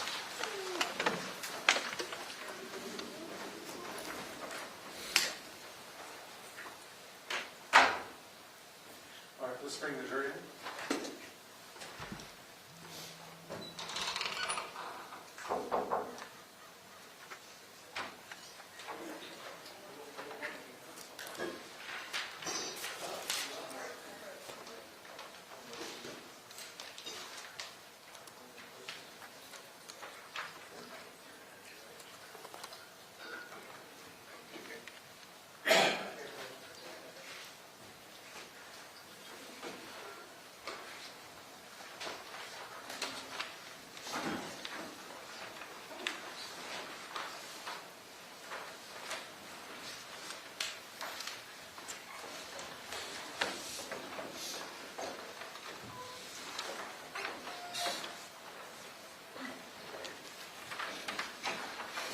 be seated.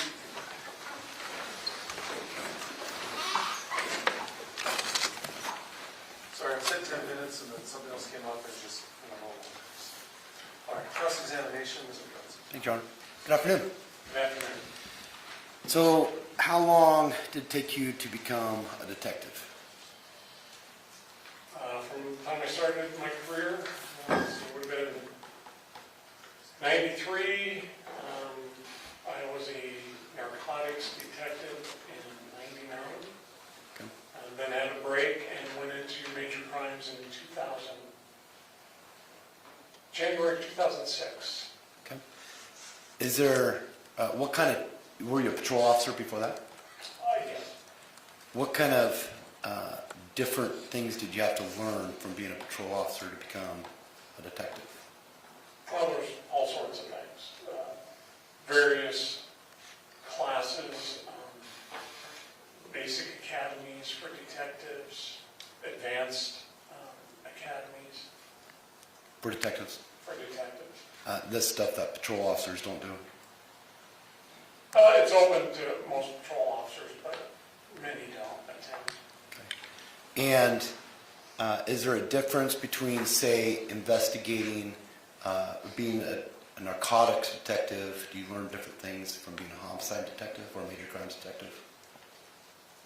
Well, the basic concepts of investigations is really the same. But yes, the nature of the investigation is different. How much training did you have to go through, starting with the narcotics detective? How much training did you have to do to become a detective? But I didn't necessarily have to do any of the training to become a detective. It was an appointed position. Okay. But to stay a detective, you had to complete training? Well, every peace officer has to do so many hours of training every year to keep their certifications. Okay. Let me rephrase. How long did you take in hours or coursework to become as a detective before you retired?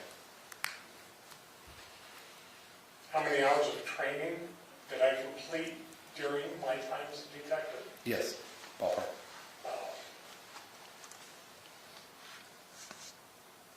I would say anywhere from probably 750 to 1,000, and that would be a real rough ballpark. Hours? Yeah. Okay. And in there, is it fair to say your knowledge of a crime scene and the investigation that goes into it is more extensive now than when you were a patrol officer? Oh, absolutely. In part of your investigation, you pulled Mr. Howard's records as when he was former law enforcement, correct? I'm sorry, I couldn't hear that last part. As part of your investigation, one of your search warrants was to receive the records for Mr. Howard's time at the police force? Yes, I did serve a search warrant on Idaho Post and obtained all of his records. Patrol Officer Howard was never a detective, correct? That's correct. You don't have any record of him attending crime scene homicide investigation, correct? That's correct. Now, in your extensive training and experience, you're taught to fill out police reports. Yes. You're taught to include all relevant information as it relates to your investigation. Yes. So in this case, there are, with all the different officers, there's 46 supplements to this police reports, ballpark? I would say that's a pretty close or accurate depiction. And for instance, supplements 31 through 46 are all yours, correct? All but one, I believe, yes. And so when you fill out, for instance, a search warrant for Bank of America records, you might wait till you get those records back and then fill out one report that encompasses both days, right?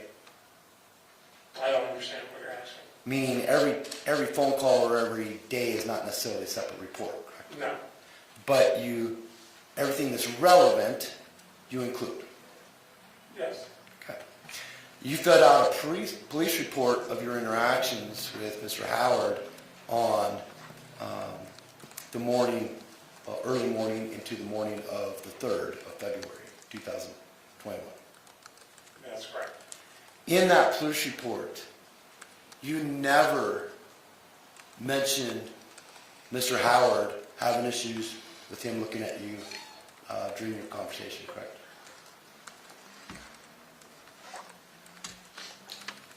No, I don't believe I put that in my report. In your police report, you never mentioned Mr. Howard supposedly putting his hands in his pockets and robbing him, correct? That's correct. Now,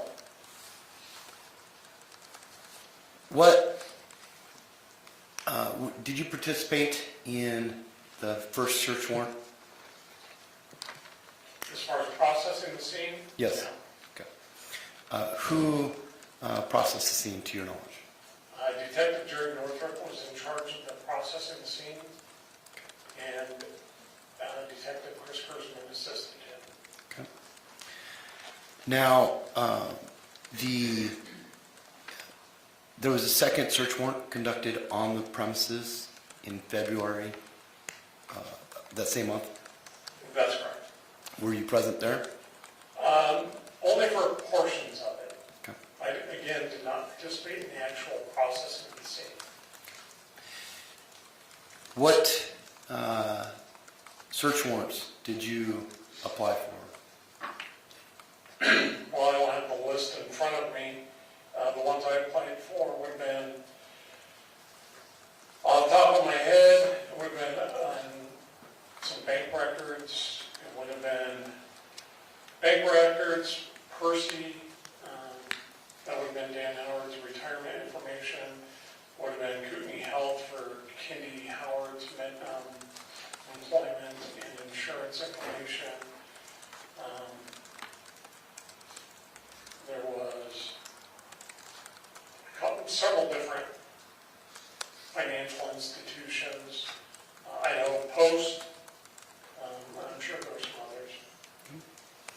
Now, you and Detective Northrop went up to Alaska together? No. Was it you and Detective Weather? Went up to Alaska, and part of what you were looking for was to see if Mr. Howard was having an affair? That was part of it. There was more though. During your conversation with Dan, there was mention of him coming home a couple days late? Yes. And your understanding from the conversation was that he worked a couple days late, a couple days over. That's correct. You confirmed that he did in fact work a couple days late up in Alaska, correct? Yes, we did. During that time, also, in your police report, you say that his co-workers didn't have anything of evidentiary value or significance. Correct. Did any of them describe seeing Dan as sorrowful? I don't recall that,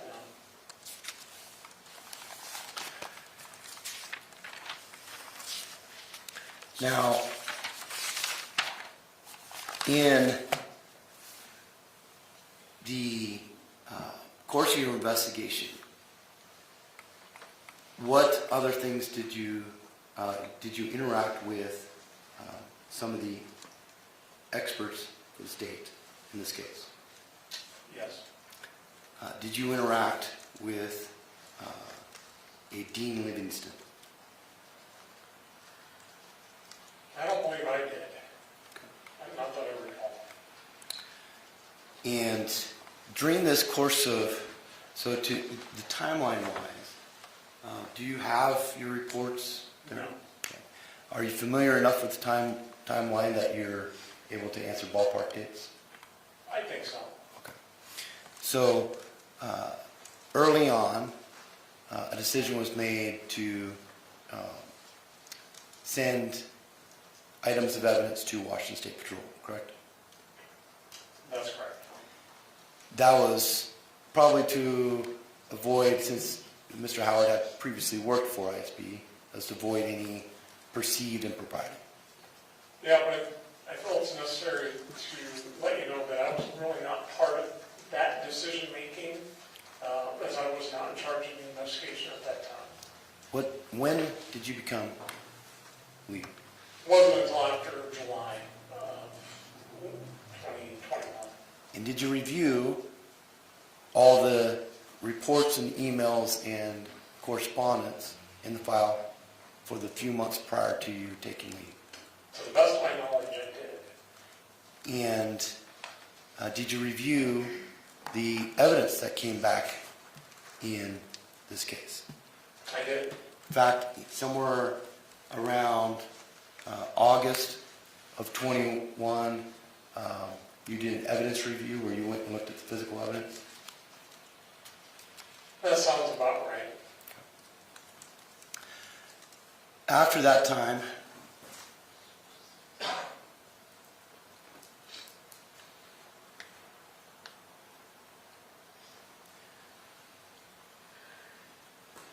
so sometime in September, you obtained a warrant for Kendy's optical records. Yes, from Costco. Okay. And after that, so this is now 7 months removed from her passing. Correct. And in 22, the year 22, what did you do as lead investigator for this case? During the entire year, What steps? You just hit the major milestones of what you did in 22. well, without reviewing my reports, I couldn't sit here and tell you exactly everything that I did during that year. Okay, so you filed for a warrant for medical records for Ms. Howard in December of 2021, correct? Say that again? You filed for a warrant for Ms. Howard's records in December of 2021. I believe that's correct. And that's the type of thing that you would fill out a police report for, correct? Yes, And you did in this case. I believe I did, yes. The next police report that you fill out is in August of 22, correct? That sounds about correct, yes. Okay. And that was where you go to the medical examiner's office in Spokane and review the tongue. I believe that was 23. Okay. You said 22? Well, 8/23/22. Yeah, I believe that was in August of 23. So after he was charged? I'm sorry? After he was charged? No, I'm sorry, 22. Okay. Correct. So August 22. Yeah, I've been retired for a while. So between December of 21 and August of 22, there's no police reports that you filled out, correct? That's correct. What did you do to investigate during that time? Well, during that time, I was working other cases, for one thing. I had other responsibilities, Okay. and it was during that time frame, we were waiting for information to come back, and we were also working with various expert witnesses. Okay. When you say we, you were working with them? Myself and other investigators that were still involved with the case. Which witnesses were you working with?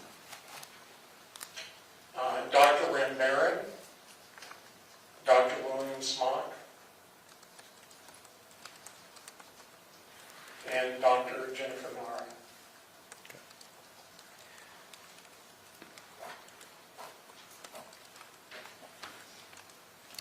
What made you, strike that.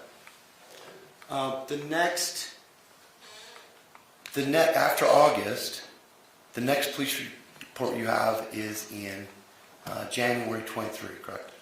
I believe that's correct, yes. And that was a search warrant for a different bank records, correct? Yeah, I believe that was the one out of County. Then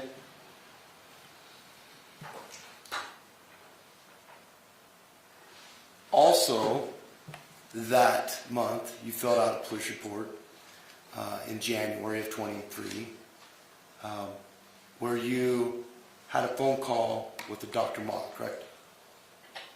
Was that January of 23 or 22? January 23. Yes, that's correct. And the purpose of that phone call is Dr. Howard had retired at that point, correct? Yes. Was it your understand? What was your understanding of what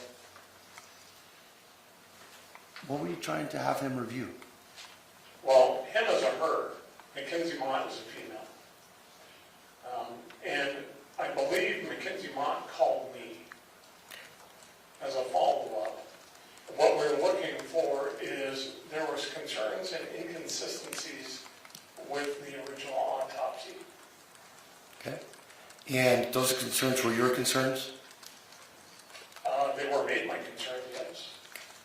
And then after that, in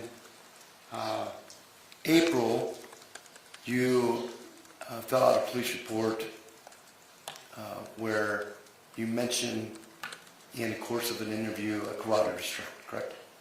That's April of 23. A carotid restraint? I believe so, yes. And that's the first time in a police report that you have mentioned carotid restraint, correct? That's correct.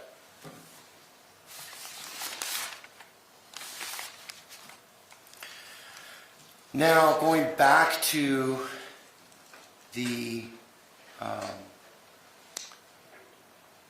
day of Kendy's passing, when you were there, Mr. Howard was watched by Deputy Wheeler the whole time, correct? Do you understand? I don't know if it was strictly Deputy Wheeler, but he was generally in the presence of one of the officers while we were there, yes.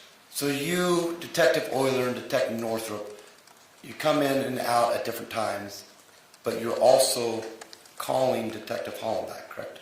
No, Okay. You're checking on the status of the warrant? yes. And Detective Hollenbeck applied for one? Okay. We'll get to that. The warrant, but while you were out there, there were other officers. How many officers were present in the house? Well, when we first arrived, I believe there was 5 or 6 officers on scene. Not all of them were in the house. There was 5 or 6 there. As the evening went on, some of those officers left. So we had 1 or 2 there, I believe. Okay.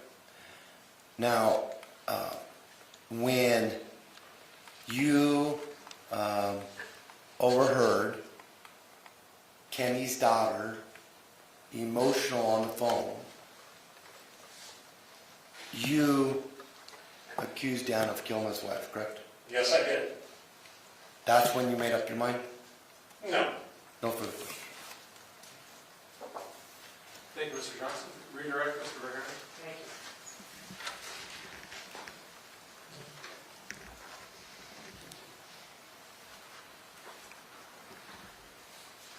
you. Council asked you about in any of your reports, did you mention specifically one of the ones on February 2nd, whether or not Mr. Howard was looking at you in the eye? Remember that question? Yes. And you said no. Why is that? Why did I say no, he Why wasn't? didn't you mention it in your report? Well, one, Detective Boiler was also filling out a report on that. And the other part of that is the entire contact was captured on video.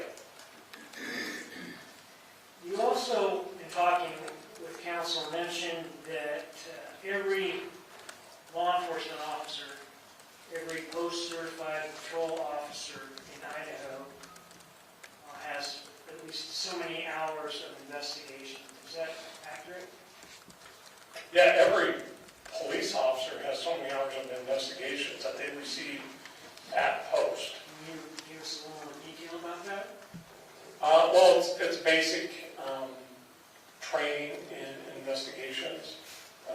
Some agencies, like Idaho State Police, has additional investigative academy that they attend that is solely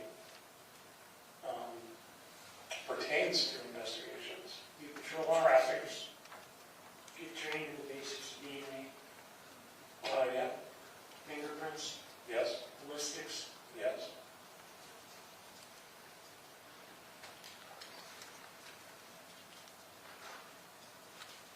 Council also asked you about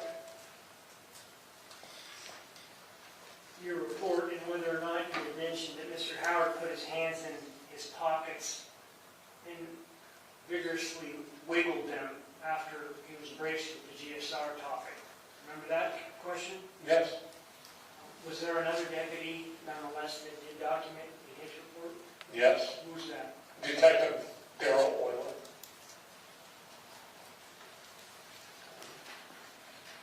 No further questions. Thank you, sir. You may retake your seat.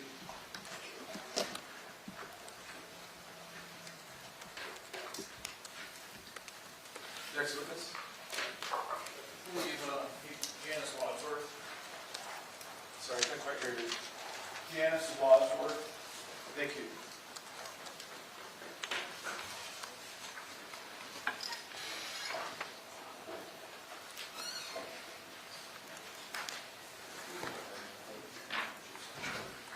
Good afternoon, ma'am. If you come forward, I'll have you face my clerk and please raise your right hand and be sworn.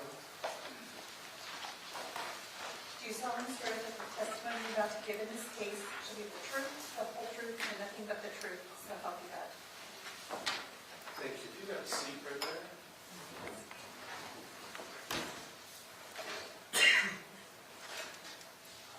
Ma'am, As best you can, I'll just have to scoot forward a little bit, make sure you're talking to the microphone. You may inquire, Ms. Morris? forgive me, was she sworn in? She's sworn in, but I haven't gotten her name for the record. Ma'am, could you please state your name for the record, and would you spell it? Janice Wadsworth, Janice Wadsworth. And ma'am, how are you employed?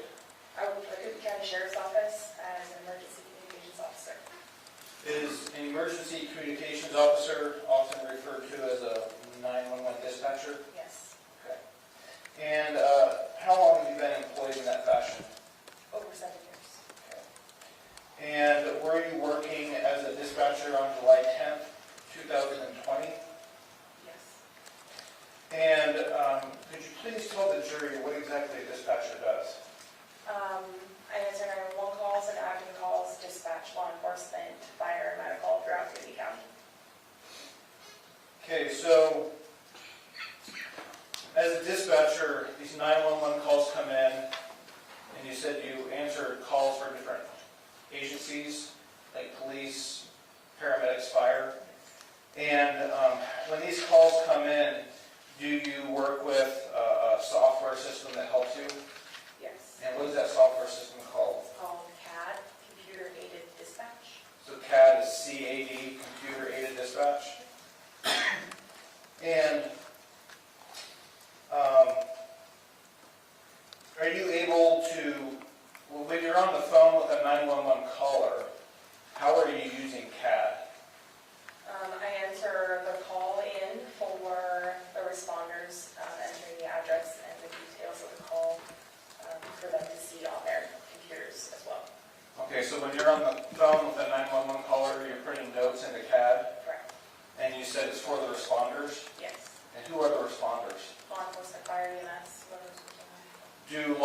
enforcement, fire, EMS responders have CAD in their vehicles. Yes.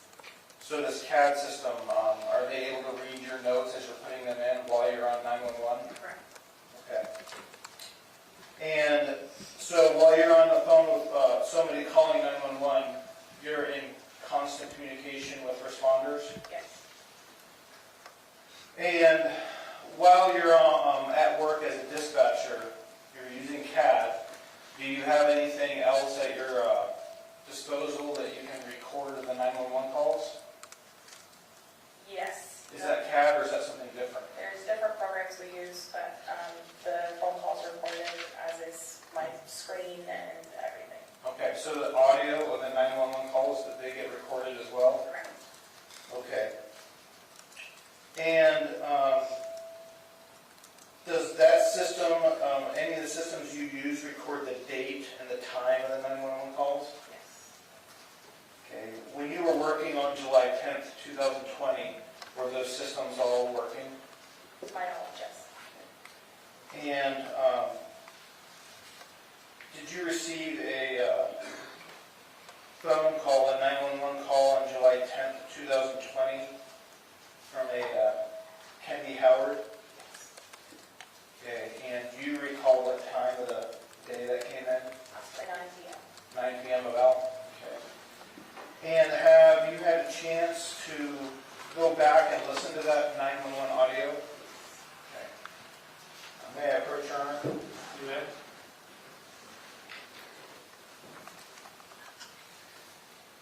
Ma'am, I'm showing you what's been marked as Plaintiff's Exhibit 4A. That's a CD, correct?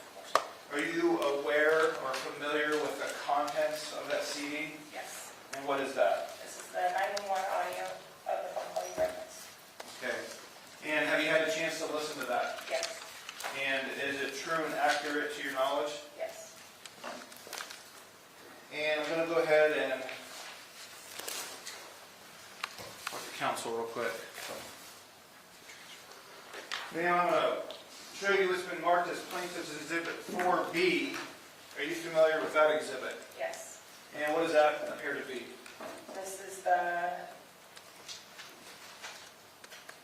I'm sorry, I'm going to say script, but I don't know if it's the wrong word. Transcript? Transcript, yes. Transcript of Of what? the 911 call Of the 911 call? that we are trying to use. And have you had a chance to read that transcript while you're listening to the audio? Yes. And do they match? Yes. So you testified that the audio is accurate. Is the transcript accurate as well? Yes. Your Honor, I move to omit plaintiffs 4A and 4B at this time. Any objection? None, Your Honor. Those are admitted.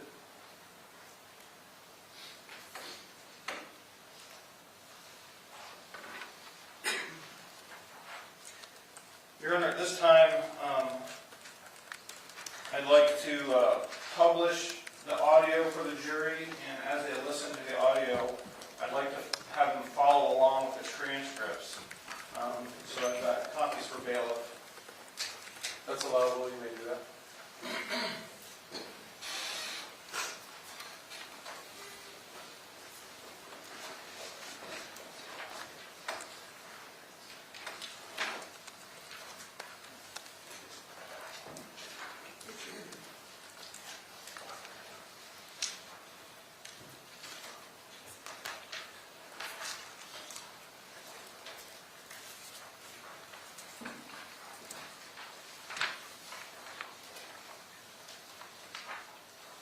Here's as if all the jury members have copies.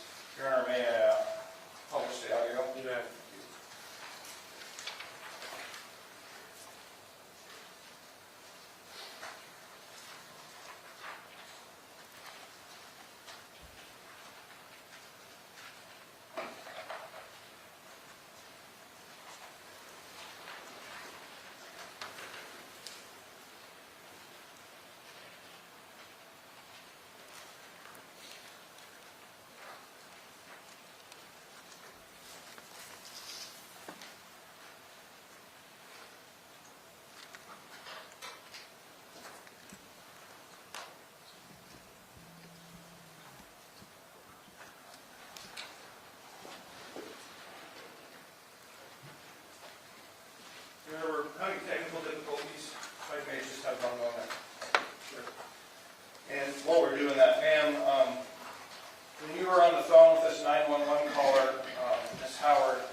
location? Yes. And what responders were those? Fire, EMS were around, as well as law enforcement. Okay, so sheriff's deputies and then fire and EMS? Okay.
Popped out faster. Okay. Is he responding to you? No.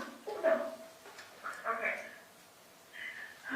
He's not responding to you, he's still walking in the field? I don't know where he went now.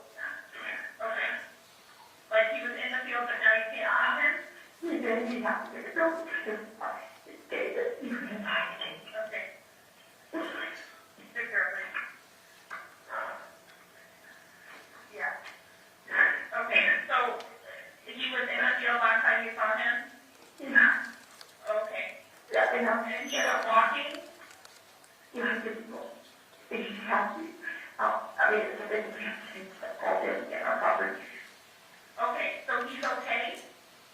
Yeah. Okay. So he's like, yeah. Okay, he's not talking to you? No. Okay. Is he able to hear you? I don't know. Okay. Do you still want law enforcement to come out there and talk to him about what's going on? I can't hear you guys. Okay, I understand that. So I'm going to tell law enforcement to come talk to him, okay? You don't see a gun on him anywhere? No, I can't see it. Okay. I know you heard the gunshot, so can you please try to get his attention, get him to come to the house? If he doesn't have a gun?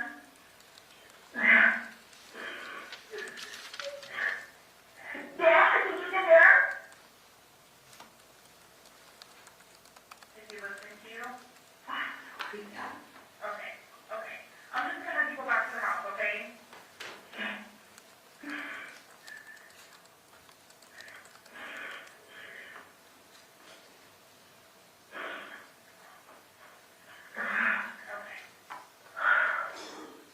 Okay. Well, it's good he's okay. We're getting law enforcement coming to talk to him, okay? Hold on just a second. County, can I get the flyer? He's in the field. He's just not talking to her. He's walking around. Okay.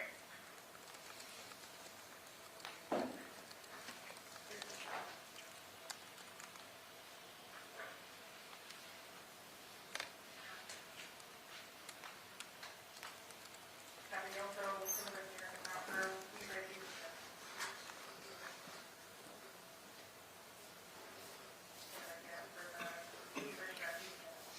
Okay, are you already went off the danger right now? Are you still there? Can you hear me? Sam?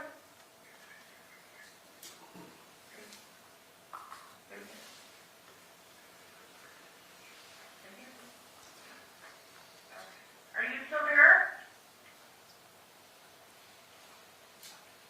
Hello?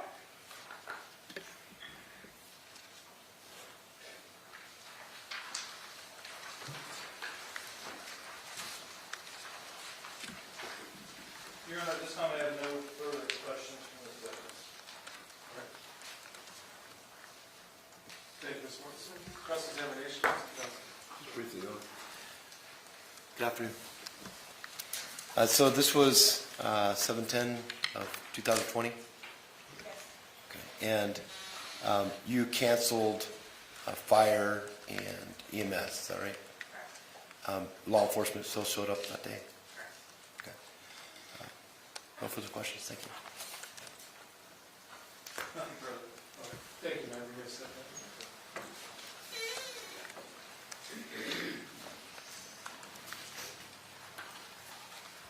Who's your next witness? Judge, if I may, I do think we can do the next witness fairly quickly. However, in the interest of time, not excusing the jury, if we could just have just a very brief sidebar before we call that witness. Sure.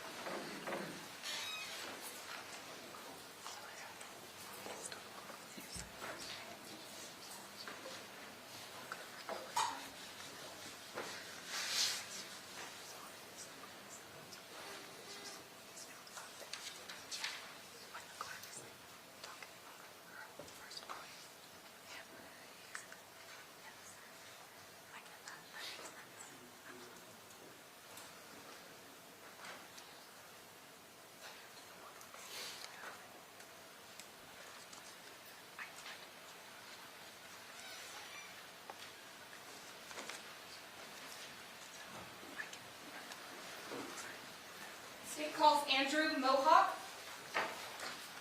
Just for the jury, I figure let's just keep on pressing through and we'll stop right at 5. Obviously, I'm not going to keep you here past 5, so we'll stop in the middle of this witness's testimony and just take it back up again tomorrow.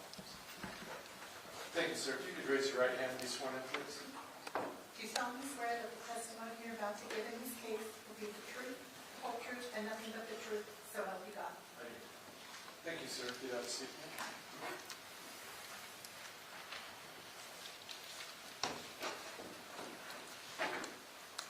When you're settled, I was just saying you may inquire. thank you, Your Honor. If you could please state your full name and spell your last for the record. Andrew Marcus Mohawk, M-O-H-A-W-K, How are you employed?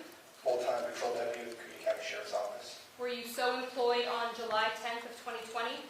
Yes, I was. At that time, were you a certified, post-certified patrol deputy? I was. And is that standard law enforcement certification in the state of Idaho? Yes, ma'am. Were you dispatched on that day to an address in Ackle? I was. Do you recall that address? I do. What is it? 30276 North Lee Bridge.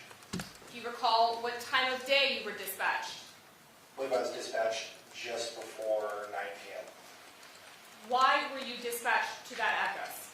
The call initially came out as a possible suicide attempt. When you arrived on scene, who did you make contact with? I had made contact with the reporting party, Kendy. Who else was on scene when you arrived? I believe her son, Wyatt Howard, was on scene as well. Was there another individual that you attempted to make contact with? Yes, ma'am. Who was that? I attempted to make contact with Kendy Howard. And was that based on the information that you had received? Yes, ma'am. Can you describe the efforts that you made to have contact with Daniel Howard? Yes, a cell phone number was provided during the initial intake of the call, so I attempted to call that provided phone number twice. When you made contact with Kendy Howard, what observations did you make of her demeanor? Initially, I noticed she was distraught, and I believe she had just gone through something traumatic, and she was crying during the first contact. When you made contact with her, you stated that this was about 9 p.m. in July. Is that correct? That's correct. I believe when I arrived around 9:30. Did you make contact with her outside or inside? Outside. What was the weather, and by that I really mean the lighting, like at that point? Very low light. Were you able to make clear observations of the surrounding property? I wouldn't say clear. I could see tree lines in a field, but no. Did you ever go into the residence to look for Daniel Howard? I did not. Did you go into a shop or other outbuildings to look for Daniel Howard? No, ma'am.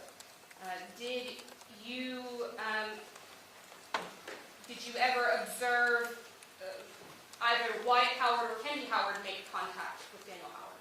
I did not. When you interacted with Kendy Howard, do you recall how she was dressed? I don't. Do you recall whether or not you ever spoke to Kendy Howard away from her son? No. And did she report any crimes to you? She did not. No further questions. Thank you. Cross-examination, Mr. Johnson. Good afternoon. Were you alone when you arrived? Or was there another officer with you? There was another deputy with me. Okay, who was that? Deputy Franson. And during this time, you asked about any physical injuries. She said she didn't have any, correct? Correct. Okay. And this was on 7/10 of 20. Sorry, may I clarify that? Yes. I believe I asked if there was any physical contact during the argument. And she said no, correct? She said no, correct. Okay. No further questions. Any redirect? No, Your Honor, thank you. Thank you, sir. You may sit down.